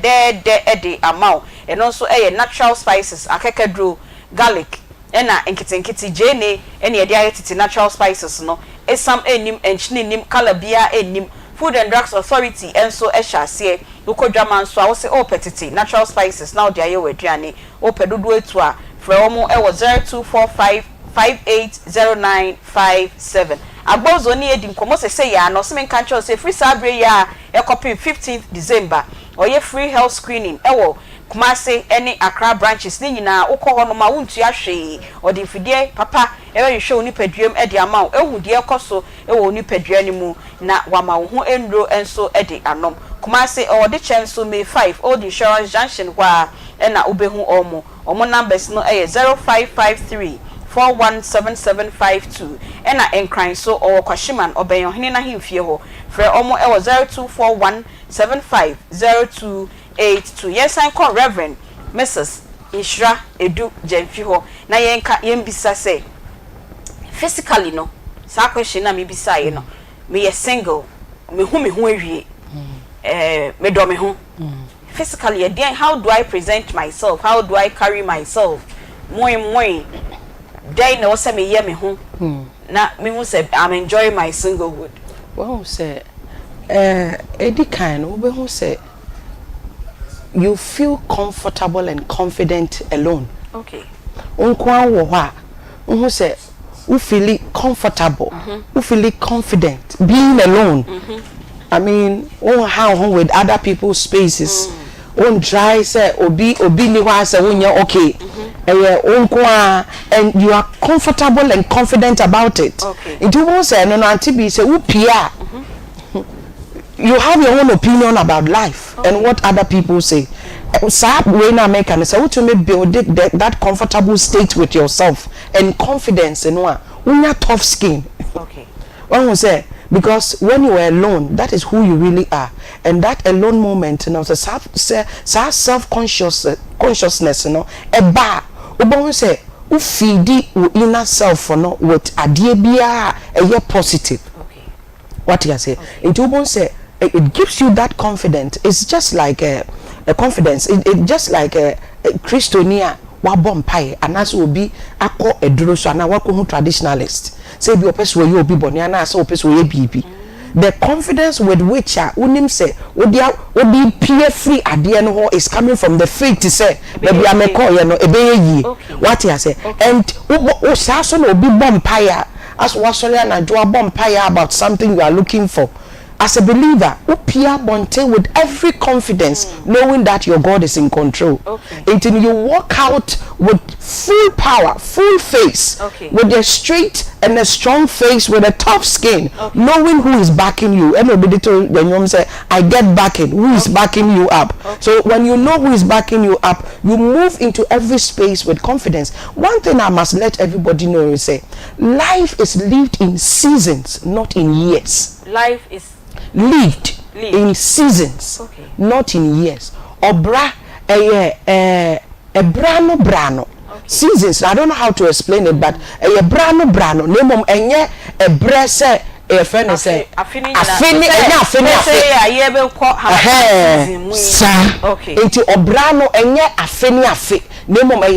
ebremu what you say ebrebi mono ni awo ebrebi mo na ntumi nante na se bi wuda no fo anu aye fidu ebrebi mo na wo hia se de yesi nante eye season ebrebi mo na wo ko school ebrebi no wanie primary ebrebi no wo secondary ebrebi mo na wo wie university eye seasons in life, and every season comes with its whatever it comes with. But when we say baby ye kasa free from the season a ube hunu season from adolescent no enti ebia ye kasa ebia sa season no ebia you are from an abusive home ni we went to me ye and as why misinformed with the near man and accepted by the world. I wouldn't say this is a normal person and to be to me atna nti amabia wabrabo no and we need this confidence we do ho nti ne debia you need a man to compliment you for you to feel happy. Debia make say my dear, it is not marriage that guarantees happiness. Marriage is supposed to make you better, not to make you happy. Marriage is supposed to make you better, not to make you happy. If you don't have the happiness, it is not marriage that is going to add it. It's supposed to make you better because it is a place where you are going to give. Marriage. That is why you must enjoy your singleness and gather every knowledge. Be here, to feel comfortable when you are alone, to feel confident when you step out. So me alone. When I step out, I know who I am. I know where I'm going. That is a purposeful life we are talking about here. And one of me abraba e debo taye nenam. Nti e debo taye nenam ntino me here obi opinion on my life mo na che say opinion na me here on my brabo mo no e part of who I am and where I am going. Aunty Bea here me say nipa meji afutu afri ne wa me ma na kwanya so omra ma brabo mo kai sa Aunty Bea wa ma obi akwanya wo Akoma mu a onyi akwanya. Yes. Onya kwan. But so what you mean ma obi kwan say o meka bibi nto wa ohunhum a honhom na ye who you are edewo nam de a na che say adekro na wo receive from nipa no e wo say ya de a ede kan obotaye ho de bia meka say ade friend no friendship. Aunty Bea friendship no friendship and also relationship no what am I mefa relation ye de ade a ye relate bibia e wo bibia e kan ya bom e na wo kan uyi relation na wo the shape no be kan ho shape ye de shape ye afidia esinsuo so a e de nyoma be free one end of the sea eba another end of the sea enti kan sa nyoma mienu we bom relationship no bibi e wo se bibi botaye bi e wo se bibi na de be hiem na de be hiem no who the good to be ba me so the good to be ba so we can't just be in the relationship just for friendship's sake. And what's it be na dia behia na dia betimi ehu ne se dia behia we no e dia ekọ baby e start from nipa kro no a me ne na akọ relationship no onim na ho me so medim na ho okay e dia ntini abehia but I be na dia behia ntie na straight ahead. Bring your goods, let me bring my goods. The barter trading relationship. That's how we're supposed to be. Until we don't go into relationship to receive, but you give, I give. You give, I give. You can't only be at the receiving end. We say jigunu. We dey wo ko jim egumu nko a. We dey wo ko debi. We yes we be pie. What you say? Aunty Bea, it should start from that point to say me you single. Me di kaka say enye no me. When you're single, la name a bra or be discover ho or be a relationship mu. I say bebre a bra so ya ni kwa akon no bra ende ya de ne ba hospital ni abetreat no but bebre no abrabomu nkura tutututu ya ne de nam relationship mu kro okay tutu ye kro no bi sabi etninsuo ebi bon sense ya ntwe ya hili ye ho enti kwa me kro da me na ho akwasi kro da me sere ho ya we da me ha we so da ye da mayase we so de da makoma ho we na ye prepare because say ya mfa sabre no ntina make say obi o ho a be ma bia ni na brabo mu a ompe sense free ahyase no we nya that self love efre abusuan ba bi yetete ni free sa odo no ni ho enti no or cry she's crying for expression sa bohana abeda na komo bibi wo se bibi fele enti no feel say me hia be ma me hia oba so baba be fele side but eni say basa enti wan kasa no se wunimu ana se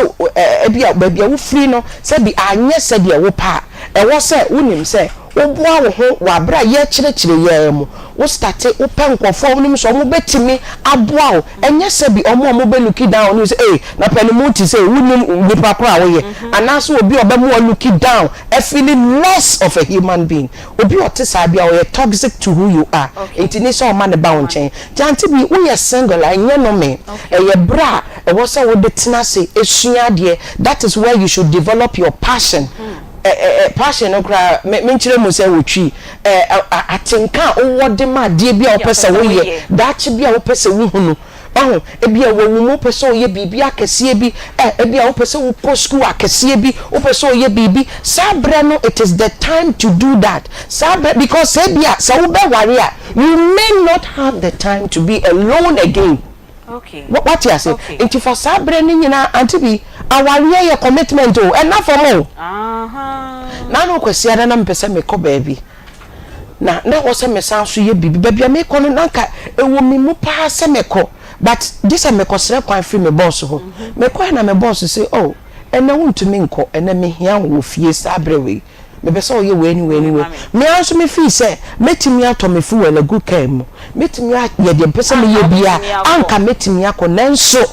ma subject me well me de me penu akọhye me ti na se me ka me ti a me ka me kunu ase what you say enti se me nko na me ho Aunty Bea come kojo me ye me pese and that is the time I'm not saying I was going to do anything bad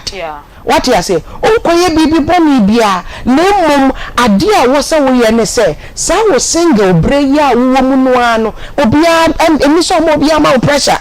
so wo hunu wo ho a ade bia be ade on to life bia no you must add it but be you making sure say wow sir your singleness and you try making meaning out of it say you ma meaning no cry even can tree say entiase anase Aunty Bea, what we should do is to create a village of people around us. Make a village of people me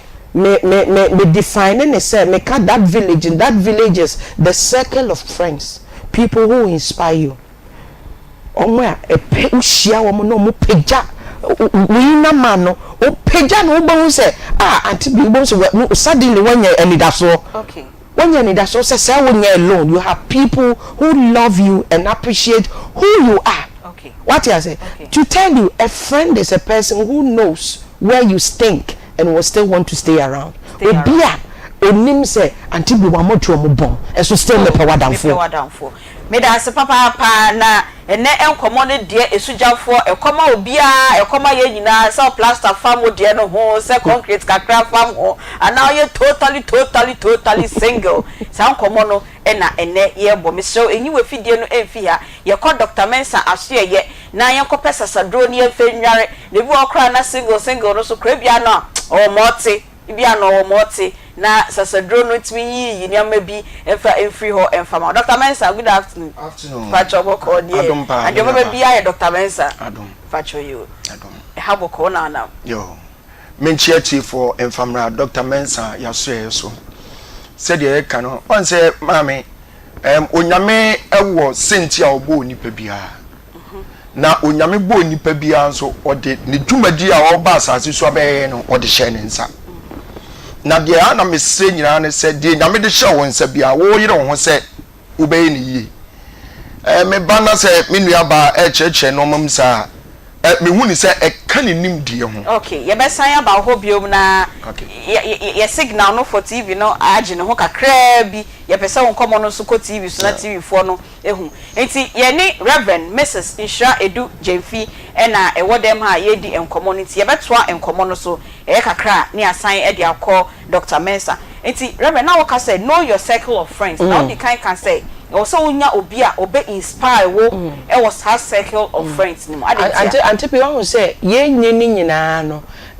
wo obi a se bi wo man temu a ni bibi ye wo fe a ubu no no de wonim say wasem koto nanimu a wonim say we de you know open asem ubu no abrabo bi a wo bo no we ne je ho no is coming from say bi a me fan say bibi wo nipa no ho a bibi so wo mu a eye connected Aunty revere nipa na so we budent no edu won say sa nipa we no say bi koto na nimu kra no nim say ede ya wadwene besisa what you say enti no sa circle of friends na say village no America no it starts with sankofo no people are inspired when Aunty Bea obi ehia bi okay obi ehia bi Yesu kra no hia John the Baptist enti tama na your friend say Zachariah one na yire nyaba no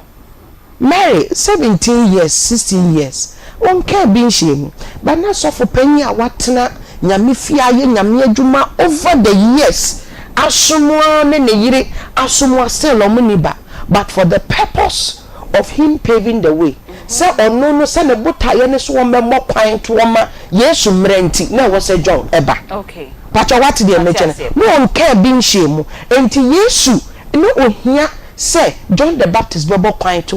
yan fanko your friend say Joseph Genesis Joseph wa no ebeye a prime minister ye we no na fe he was wandering in the forest tamoko ya na ninyam plot against him no ne nam ayimo no it was somebody that found him a butler being who Joseph no saw nensa what you say na brabo me ye hia so obi be so yensa na wodi wa kodru butaye bi ho obi be bie kwan bi ama obi wo ho a just one phone call away to the change of your life what you say it will hear sankofo no we no wo mo na obi no wo a intentionally you look for them okay obi also anyame na de wo mo be place what you say obi also a o hwe wo mo be on social media people who inspires ade wo mo what you say omo epeja watenka kosoro a obotaye nti a woti wiase no wotumi ye ni yie ti Aunty Bea ti we wo mo inform who you are wo mo a se bi ho eye we uye low set den unya di ebi omo video share mu ana unya frɛ omo a na fe wa start esre na fe wura kura fiado kura di ukopie ho awe ho di ukopie ho ana bibi enti wo bia here that thing enti na meka se sa village no a we create na sa circle of friends no e wo ho sa omo na obom pae honhom made e na meka se nipa ye honhom okra ene honam enti no honhom nsamo de edi obi ehia bi na from the context of faith ne nesesa ebi ji musumidi ebi so ji Kristo amebe so meji ni die wo ho obi so ye traditionalist obi a obi bi eta na chi ti sa circle no fe ejidie wo mu ho obambo wo ho nkura nhye wo ho woji asem nsempa free ho omo pagya wo botaye nso ti sa nkofo no ti sa namfo no empanifo wom honhomfo wom omo pagya wo honhom omo ekata wo tri so so obi here an authority figure over your head okay say ura relationship mo ura we mo na be man say one day you almighty obi into me can say mo maame this boy is a danger on two legs okay danger and night to so enti dwane obi a oni authority figure bia over ni ti so Aunty Bea so on authority figure. An authority figure. It could be your parents. Okay. It could be your pastors. It could be penumubi or mantamo. It could be a friend say obia I mean o truthful otime peja we ni pursue. What you say o ma otime sorry we ni pedua so at a time. What you say at a go. And you know say we was sankofo we no mu nyina wo nchen a omo peja omo inspire who you are na ema wo daache no to me predict say Aunty Bea daache nipa ode ne ho abo omo edie Auntie Bea, you see, birds of the same feathers, that's what they flock together. And you know, omo entama krono, omo tubom. Otu me kobo kofa na fufu bi bon se ho na aba Auntie Bea. Sanko fo we no ma do ho abo mo de emwa adentia o dat no. What you say? What brabo no define no future bi amanana nti we hu no say there be other sister what is happening e dey na ha no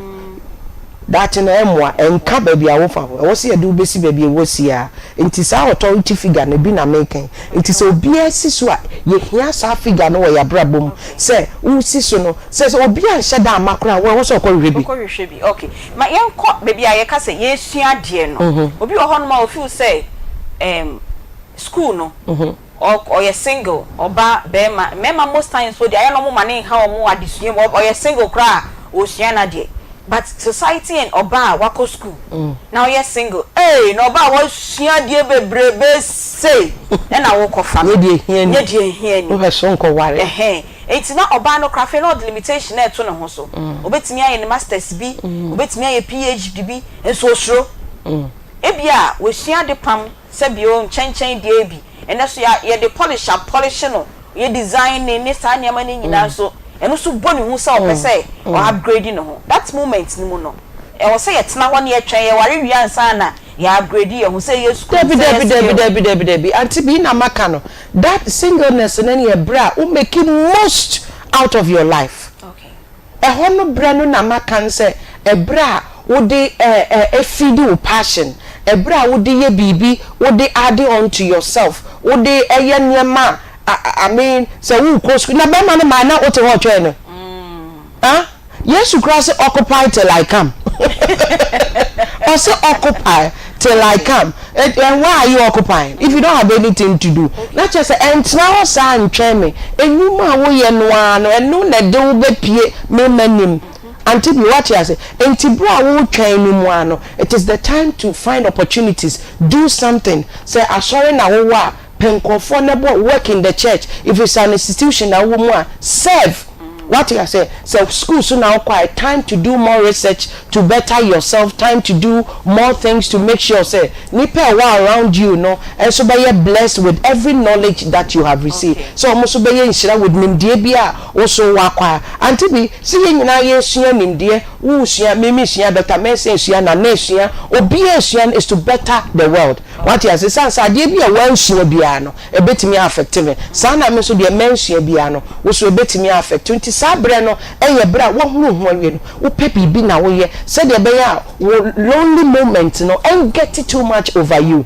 okay what did they mention because Auntie Bea say one boa wo ye and heal wo ho ye and hunu wo ye and hunu say it is not marriage that should make me happy but marriage is supposed to make me better it means he say better na say my ye bibi and na bibi better so what you say ba ko bekum apem na mienu bekum empempem what you say enti wo say wo ye bibi sabre no pe bibi na ye say adwuma na wo ya ye menka so wo ware so anu ato ni nyina abu da bi sanse nipa no ba say de wo position ho no ho ka no de besia wo and na so no wo ko school a nobody should try to let you look down what you are doing my dear and marriage is very important but yet it is not the ultimate but Auntie Bea yankan say nyina na ebetimi aware because if you are not ready to let go certain things Auntie Bea bi o want to me ware unim say you move people ho a o ya here to the extent say want to me ni kunu yusu toilet baako want to obi kran to me ni obi nampa baako so obi kran to me ni obi I mean who expect say why na de be kwa ko ware mu a be ma no betimi a kire ne say koye we ohun say enti ne sa nipa no opre wo ko ware mu na wan hia nya ntiase bi a wo be ha ho asan ha mofre be pie free relationship ne mu aba enti ne sa bre no obi amfanye bibi obi amfa mo ne ho so emfanye bibi suade ko school say wo so sa go back to school about relationship ne go back to school until I went back to school after 4 children. Wow. Yes. I went back to school after 4 children. me posse we no awo me manyina wie nam say no I still have to go na wo say me sanko me to aso me koye we afi me ko gym me afi wo say me na afi me feel very good so say me free me ho ye me am more interested in what comes to me than what I do. Okay. What did me tell the enra me mu no na me hu hia me eche de nkofo kafa me ho what did me tell it me kire say me to me boase de me di wura just me kind information and sana ba aduane a me die na te say me akasa na mabedo me ho what I say but nipa nya no sa state ni say obedo no ho ache de nipa ka na che say there's something going on wrong nti wo say yen nyina no ye hunu say time to pay attention to yourself first so time na want bibia me say singleness enya no me it is not a curse so we are single na mom time wa wo say wo di hunu ho esua niema pi de ye de wo say wo ye bia wo say obi wa on feel okay o feel say just am go for one in China san we feel I mean okay not just me bibia all re oh and you be or go among academics onye on feel welcomed because if you feel it not just what sign upon there's something you must do on that if sa environment na person wutina mu dia if you have the opportunity to better yourself go ahead and do it and maybe bia nsi kwan and my religion nsi kwan and my bushia nsi kwan every limitation bia no de one kasa wa place on yourself what you say Mayamba the spiritual side spiritual side ni obebbo empire sa me limiting it to a man because say your core program singles and married the year was a man does because of how our society see who a man at the age bia wunya ware nti oba no life papa bia was a decent life bia was a bono one bo mama dread ye me fe papa se ko ye bio enso me ntwe me ware ansa na me say metimi aye me ho neat kakra o na me ko ye beba bi ho mia oba single lady na ne or the spirituality ntino onya no hu ye me pacho eno so ye kan say Aunty Bea me kan pen had your voice no crisis sa ne pasa no ya no e krasini Aunty Bea say oma religion prof kasa asem we ya ka be hu si de obesi si de obesi aka no prof de ko be say na se o de okay na just Aunty Bea dey try so Dr. Mensa ho emre de buy we visa say spirituality ni singleness no say na what say ye de to Dr. Mensa pacha kwa baby ya ni amini aba yo pacha yonko yo ya na ati for any awefo ase enfamra Dr. Mensa Dr. Wonder ya so ye Aunty Bea make say nyame adom Dr. Mensa abedu Ghana maimu a wode ne nsa kanipa e wa yare sakwan so na enya asam gotoa nipa agihwi ekokotwi akoka won yare ehu ensem e de ache Dr. Mensa Dr. Wonder na dodo na friend semanhia no e wo kotwi intimi sew bomodin se ba bia yare no ejeje wa kodru bia no obetutu mika no aba Dr. Mensa so ye mami bi na me ka bibi se obi biara wo ba asase so no onyame e wo senti a wo do ba ye na kan mu se de nyame de ahye obi ansa no bomodin so be ni ye eye simple if you say wa anye ni ye a onyame ebebusa wo eno na Dr. Mensa ne de eye ayaresa se ye nka se obi mfa abibiduro fikofiko ense yare pa na me se usa Dr. Mensa wo de a eye Dr. Mensa no omomaka yenim intimi so se oba bi ejejew se wani so ena enukreni aye prote se de mame abrewa bi eka ye no so wani so ena ye wisi se oye bema ye de rubber ato bemam se oye bema sebi udun so ani na afi moja de akire eba yare ayato ndi se brehezia se de bia meka no mesaw yare tete emema papa titu ababunu no mesaw se owa na oye bema na udun so na se moja de akire ba bomode so betutu mika ntententen na beba Dr. Mensa so ye no be hu Dr. Mensa wa reya sa ya reya sebi mpredua sa ebetimi atwetwe obema ne sa no na ba ma ne aye ketekete ebetimi ahwe amanyame amoa wa obema ho ode a ekuta na nkasa no enya de a ebekoye ede amaw wona mo se bema na nso sebi mpredua sa na wonya bema Dr. Mensa se men kan to se bomodin de tutumi ka ne bra ya so ye na yemfa duro enkan maami bi na se yare bi gu nipa mu ase yare wei e na oba bi e wanya mfie aduanan 46 years lady ofren no se doctor obeje di se sebi impredua me kompa so na ma jonso eno ne yetum di se jonso krubo no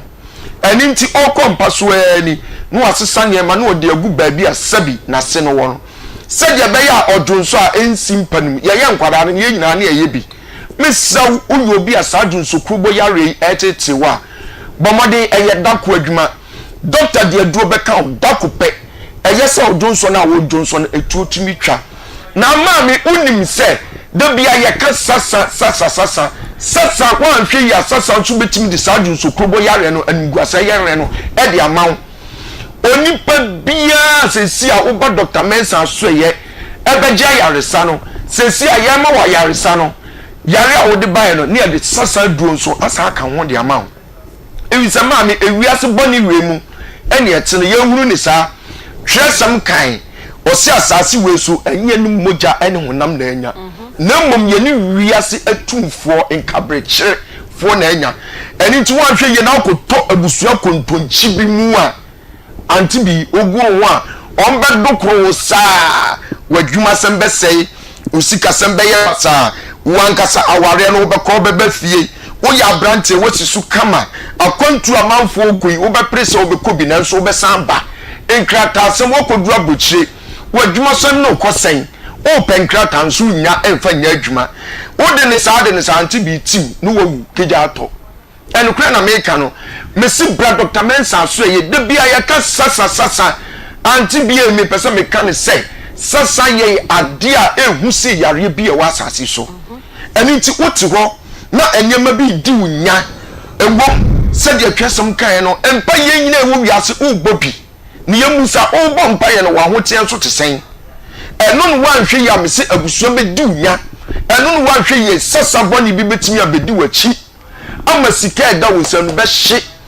opa yamfa nkogina oboase goldman sika no ho maami bi fansa tum na ibi ugina wo saa na amanfo aba be fako sasa ya dia etiti nipa wa abrabom nipa wa abrabom dodo eni ntu ya branch o ya baba wa o ya maami na wo hweme Dr. Mensa so ye mesi enyema bi dunya e wa abrabom a mencha faako bomodi ne tutumika ne bra Dr. Mensa so ye na ye ma wo sasa duo ne fa kodware Aunty Bea na bibia wo eya hama enso kunkum bedi machi taami awu yenya sanyema no na Dr. Mensa akeka bom wodi bedware nanso sede na David eye no etew ne ho no wodi dware nanso oyi oba on konfichire wakwa afichire anya de odware edre bi oyi oba woni be ma nya nhyiamudie sanso na ye be ma so a woni oba nso nya nhyiamudie wo be ye ne sa na wotwe na ohu a abafi anase enyema etetu abrabom no ebefiro ebejaye yehwe obi okasa na nanum eyi nka sa halitosis yare wei eno nkobi de to ne ba eno obi tia ne na so krachi halitosis na ye kan yare o yare a edi ni penya obi okasa sabi na nanum ebo nanum yi nka ya chede asunko Dr. Mensa onyame asade ahye ne nsa ani nti sami se okasa no anum yi nka sabi obi wa ohumia ani ne homia eba ni nyina sabi sent nko a enka wom bomode ne tutumnika ne bra Dr. Mensa so ani emfa duru nka obi wa osi akwa yare etetew obi wa nso ye kase ne ba enum nu bone atu ogu nu bone so hweye na oba no ansei antete ampansam wan hweye no wan fa duru anka no amanu bone na onnom no ensi kwan ana ensi ne kwan a oti woto no watwe kan no de abaw so otwetu o de baw so ani to Dr. Mensa se men kan che wo se wodi hye bi num no bone anase wonum no bone na ama ogye no ho a enye a odi abomode aso beba Dr. Mensa so ye enu a mekika ana yare a mekika ni nyina no ye delivery ba bia wo bia no ofra ye de aduro no bebrew na ya che na akwan ne na kwanhye omo wa bochire sesi a wonim ya so ye pesa obi beye na adwene se bra beje duro ne fa breme dabi efisa hun bi paintia eduru na bi nso ama me bi yensusu nyi ni pani eni nti opa duro wo akontom na opa duro a de nyanya nsa obefra ya homa trofo no na ye ya ankasa ya passe aduro no kama na ye de asendo ne acho na akwan ene na kwanche na atimi aboa wona wonum no bone de sasa edi na chie bibi tete no bibi ha no obi nso asabi nanum eyi nka sabi obi a hemorrhoid yare etete no koko yare ha no titu sa koko yare ena di osi akwan ebre ema wan hwe ye eden sa sabi awode awo nya de obenya bia obiew ani ti bomodin say sa yare etete no hawa obetutumika no aba Dr. Mensa so ye doctor se men kan che wo say nipa aduonu a akina o chance ewo kutwi nipa aduonu ebedi nka aba no o wa chede sonko de ma omo Dr. Mensa ya so no ewo kutwi dini depo ewa ne wo enkran so ye wo Madina Zongo Junction Fred Dr. Mensa se sia said ya be ya wo begie di say ampasa Dr. Mensa be du Ghana na friend se sia doctor ankasa be fa phone na ono wadi nkomo efa wo yare a etete wo no stroke yare pa no Mrs. Etete na how na ejiju akoto amena mu a bomode so obefre Dr. Mensa na fe ye de aduro abraw ana se obeba ya so ye na se infidie ne ye de obehjem ama stroke yare no atimi akona wo so afa ho a ni nyina se obefre Dr. Mensa Dr. Mensa ya ho true phone ni eye 0244 92 12 69 0244 92 12 69 yes I was 027 11 73 551 027 11 73 551 your last number is 0532 92 80 95 Aunty Bea wokotwi gini depo debi ase de chance e ka no enam ekwan na yewura kofi jobu ye no yetu e somebody de atofom enchese Dr. Mensa ni ho ba bia wo bia no wo de ofro ka wo se oba Dr. Mensa aso ye kotwi santase no atwam ewo brofodu Dr. Mensa se brofo ka emu odudodo eni nti onye na adwe so oba na so ya wo ka brofo be yiwa no eye twi kronkron kroje eni odi be yiwa no tutumika ne be ya so na yemfa duro nkan de nyame pe na je no obefe Dr. Mensa ya homa trofo no anase ekire no papa obeba ya so mami bi memfa your WhatsApp line no entu dwa na pe mempeja memu eye 0244 92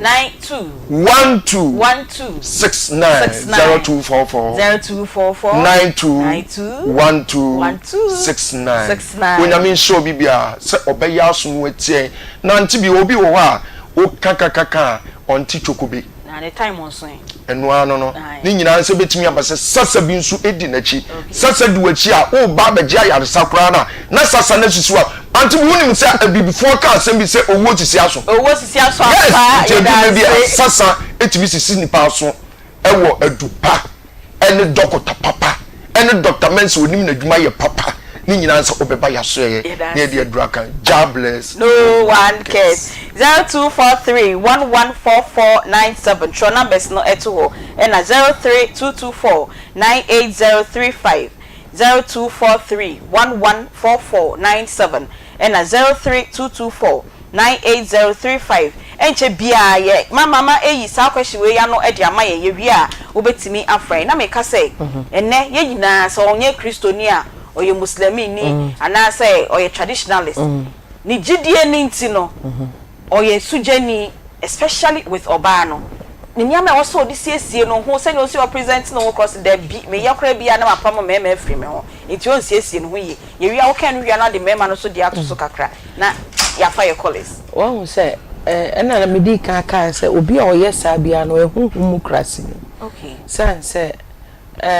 nyame bo nipa no or the excellence kan ho order or say na asase no ye friend say orderless nti odi kan bo han obo kanea no so obehunu de ekoso ti han no ba no pa na esum so abanwumre no abowe obo bibia wie ye no na ye nyame a onim nyansanti no obo nipa se nipa meye adwuma edu kan Genesis 2 the verse of 5 or say na ewiase nyina ewiase na ye sakasa sanse no nipa ni ho so obetele asase no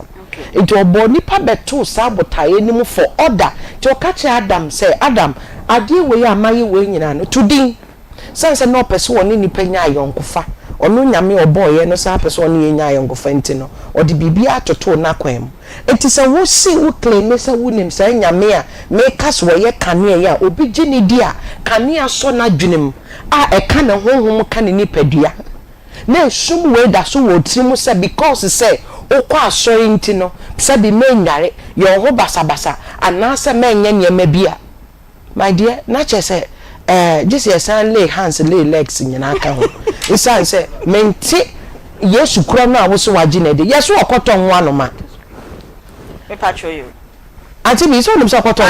wano ma Uti we wontumi ngoba ema ne nkose se bibi fufuro bi o se bi wontumi nkosa aboa eye den a obenya wanim kakra bi no anya ne papa so wanim kakra bi enti Aunty Bea wo se ye try ne ehunu se nyame eye the God of order and religion se bi ni se ma ye nkurasefo what you say and me ka se nkofo bebre no start say je se eno no twinyi kura wo hurum wo ye we na wa chimduku wa to the extent se bi obi ni kunu dakura no my scarf my okoi ni duku ebi se me enso kanea because one person ni kunu ebehu ne body so wura de no me ye kire wo say auntie they were naked and not ashamed brother they were naked and not ashamed enti no say wura mu Christianity should make you better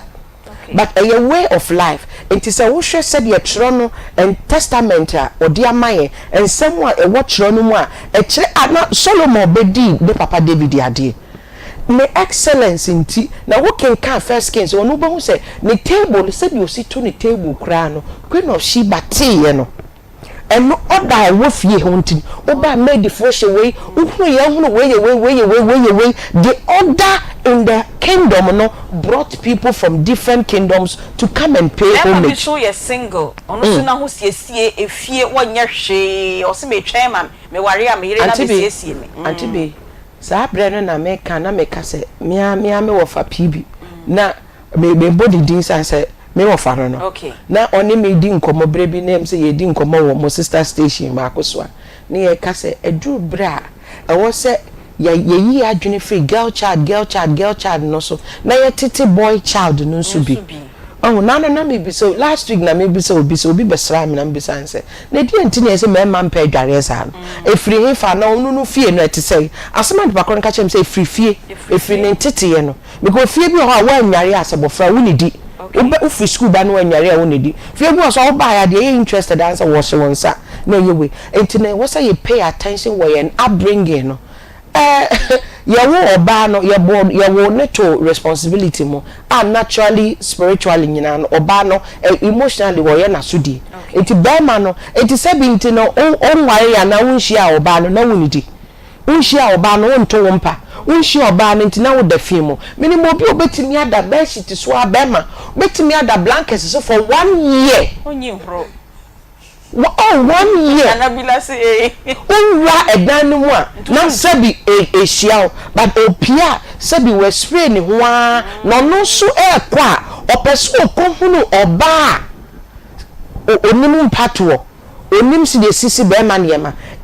kache we selfish man me so me pe be ma ono so ni mu mpato me pe be ma ono and your friend is self governance and if you don't have it nobody can give you it is our self governance and so we near sua be man wa ma body hu hia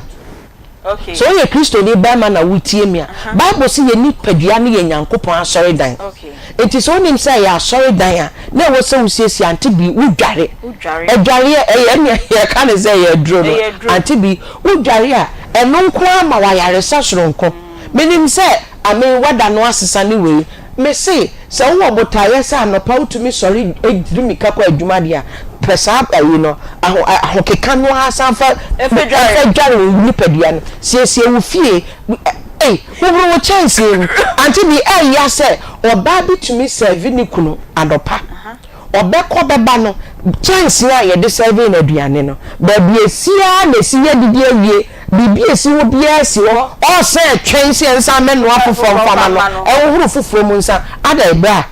bra me pa cho ye twa ye ho na me se twa ye numbers no efegu ho ye hwie commercial na ye 2 minutes bendru kra na wa frɛ ye 0243 114497 032249803 ye ba ye am pa cho frɛ pacho ye na ifinye ne ba ye kujo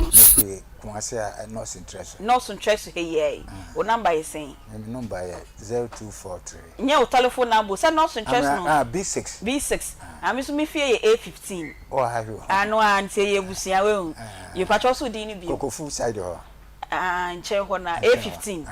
Ho na ye ho. Aha. Patch so di ni yesen. Kwabno fori. Yo, eja kwabno fori. Na me fro opanyi kwabno fori.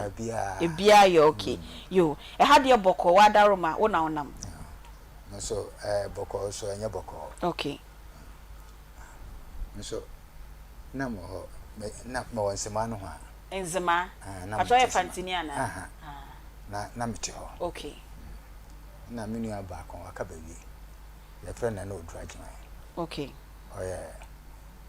Ono ye kanya sen koso ohene.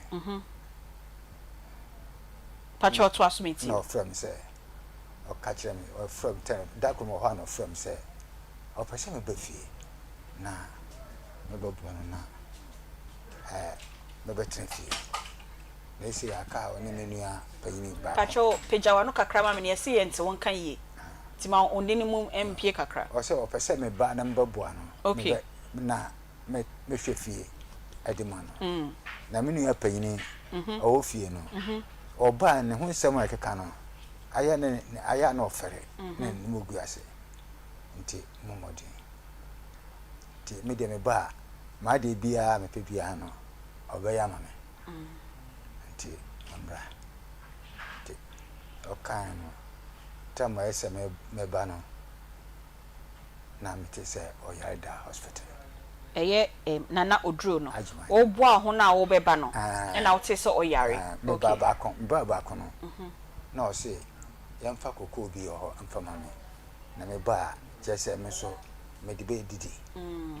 nti me yese me ba no na mte se me ba second time no na mte se oyare okay or the hospital ti ono me kasaye Nisa but ye be squeezy pa na ya fa bi ni ama reverend be 5 minutes bi na odi asame nkomo no nyina ba frɛ ye na ye mbo enkomo 0243114497 032249803 ubetimi afre ama yabo enkomo sujedie say no say ye ho. Good afternoon. Yo me pa cho di baby akasafi. Ayi sile kasafi ya dokodachi. Okay, pa cho yeti o. Amo sile no se pa sele na ma no ne kase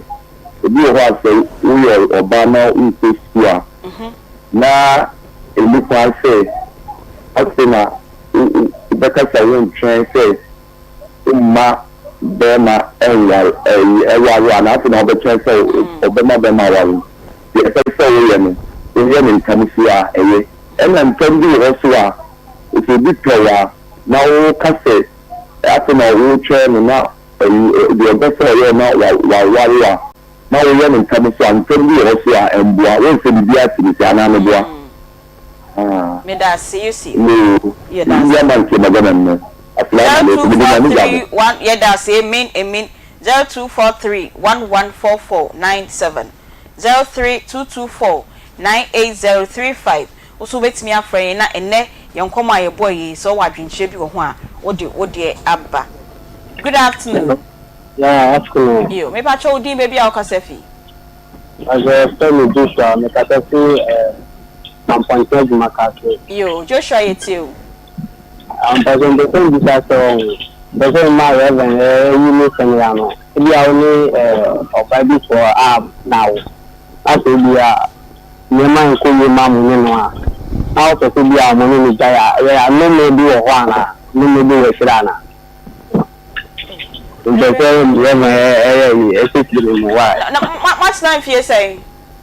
I'm trying to see back on me. Ah, na my hour for any money in a baby. Baby, I can practice more. But only in the die. And money die. Aye, Maubako. Anyway, they just say we don't come with the reverend, no friend of phone, so now what was so but all the Scotty. You hear the reverend number never to you, know a friend. Why? Say that diverting common in the air bono. 0243 114497. Now 03224 98035 for a night more and como. Now answer no koshe. Says you 0243 114497. Hello, good afternoon. Hello. Wait me Naso. Hello, Ujnaso so. Hello. Good afternoon. Yes, yeah, good afternoon. Pastor, your friend Mama Bragum, Mammy Bragum, Pastor. We've been ready to find him in church here. This is my very first, and I feel the time to be a next time the meeting. The BIA, I don't know if you are the way. Okay, that's it. What is showing fine, and the question says, as far as finding the purpose is concerned, young men for time now, I will force it. But I think families here, wow. Like I don't know if I the society or maybe about so I can't be new our women imagine possible but when you see a power or not doing a management you get so you see and the financial could Libya among she said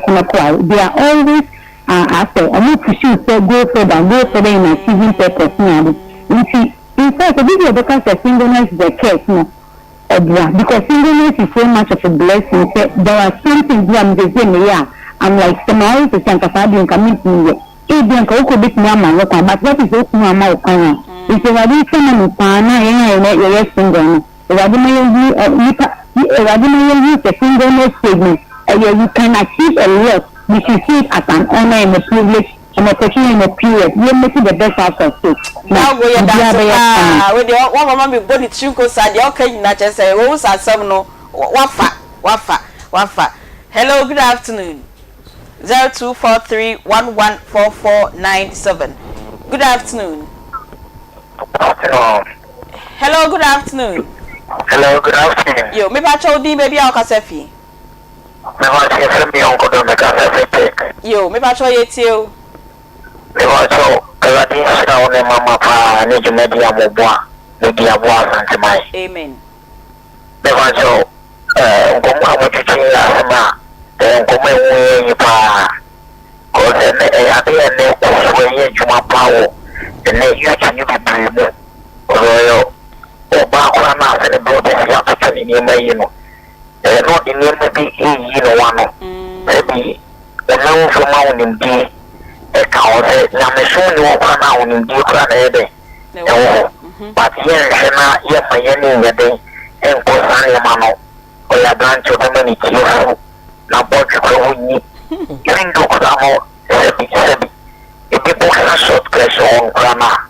e ya na no ede o fa ne se na me so ni ndi e bi ya no ma ebi nyame sina mo fa ni jumedi ya mo ya mo pa me nua bema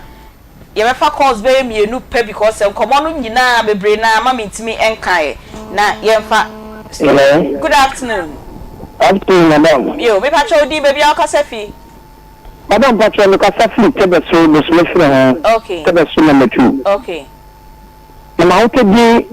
ebe obayare yo ye ti. Na wo fika ni bi a cho se fa no doctor. Okay. Madam, mam fa ko na resunchia menti di company free ni na. Me pacho so why next week e be politics there now the omu chia number why. Mr. Me pacho yo. Me da see. Madam, me pacho ahunbie na mo kan no na me ni mu ni no kra e pa che se be na di won ma. Na otini bua na yele ewo akoni bi se e fa se akrakra no be ma o ka se o akrakra na se bi won ma ni se e bone. But ni na emo a wo de bua o ba no. Ba cho so what you say. Aha, e pa ya mo ko so na mo le chat ya my ni ti mo be ya. Oh, my why. Yo, last caller. 0243 114497. You refer your last caller. na ya be hwie nkomo no e wo studio. Hello, good afternoon. Fine asking. Yo, me pacho udi baby a okasefi. We need the NSA body be alright. I didn't tell me we didn't to that. But I say I didn't tell the BS and the woman junior minji. That's the way Omo junior mindi wa kwan be so pacho. It's so they be and then I didn't say no me to be a one what I say. Ayo. Me pacho. Yeah, that's I will tell na to be and them and them ko mu ya GB and fatano. I say me pesa me dey me jaw. Yemen. Yes, yeah, that's a pa. Yet me for call a BM. Na glam bitina makeup e ma ho efefe enti fretina e was 0544 466280 0544 466280 so wo kwai for birthday party bibia wo ko bia wo pese ye o makeup no wo fretina obesiesi ho ama ho ayefe mami ma be 4 minutes na fa same ne yenkomo nyina up edemayen na obi oye sujani se sujani kron na sujani bibi tare ho no say na yen carry yourselves that's it Aunty Bea say de na you can say abaiwa no efre ya no work no most of it no ya wo nyina to abusuam na abusuan so na titi nipa into the values entity for no one that is the parents and answer the guardian or titi abofra no onu mum values bia no a wosa akwala ni nya no ono na woso odema no that is why we say nyina no we must add on knowledge we say de bia ye to ye nim de so said ye be ya mofra ye titi wo nyina no mo da ache so be ye better afei so maye nhye nipa so abofra no say nyame do bedum ye Bible say children are a gift from the Lord ebusuan say me ya the foundation asem na making children are a gift enti no say ye de achede bedum de a na chese won say wo asudie for sa achede no to become everything bia nyame bo no so meye say the medical can say nyame bo bia to botayem no one is born here empty okay what I say no one is born here empty entity a ye wo sa entity no eno na ye dey me what I'm informed with is what I'm informing my children with enti no abofra bia no ne parent the first role model enti na wo say ye nyina ye sua de se da bia betimi atete mofra no na o matimi ehunu omo ho ntem what you say abofra no free a good home na a little libra kakra minim South Africa ha de we dey abada ho abaka kakra da ho but no ye no intelligently so that be ya abuse here because you mu bebe no e bro de boy na ya abuse abuse and say wawufo bitumi bo ne ba hu say ase bibi tachire ase me was no be a plate keke na ne abono enti no ye hunu say sa wenu the children will grow from a place of love obenya sa love no enye an empty space this will hear obi ansana why you fool yes discovering self no be so difficult enti yen ma yakọ school ye tie yen ye relationship mo foforo yen ye single now no yen hunu se sabre ye bra e wo se yen nyina ye sua de but hu hia che bibia me hu hia che me kunu ono so hu hia che me what you say I place priority on me what you say enti me wo se me madwene no emu ye kan sa na wo so no so de no emu ye kan se de be ya ye be hia mu a adwene fan mienu akane aso wo me no ato ewiase a esum ato mu ama ya correct bibia wo se correct bia around us sa na me expect say ye nyina ebe hu no afa ye nkai se de ya kan no singleness so we ye sugani a enye no me society no enya no me enti no ye society ye nyina ye sandi ko ra so dem no ye nyai se ye de pressure to nipa so no okay what you say ye nim omo a enenam yase bebra ye mami o se ye sister Oprah Winfrey enware ye but wa hwe mpanyimfo bebre school the influence what they mention some just ade na a matter of choice me decided them person me dem abrabo ne ye what you say enti ye hunu se so obi ware ya eno che no me bi di nachi ana say bibi na di nachi what you say time no so say ono a say why ready so person worry a obetimi aware but ene so nkyere say when you the opportunity to marry when you know say e was so worry say no so men worry what you say what we must balance what we are saying to the account we say we are single and you know me enti na yennya se de pressure to nkofo so e wo ye mantamu ye fie mu ene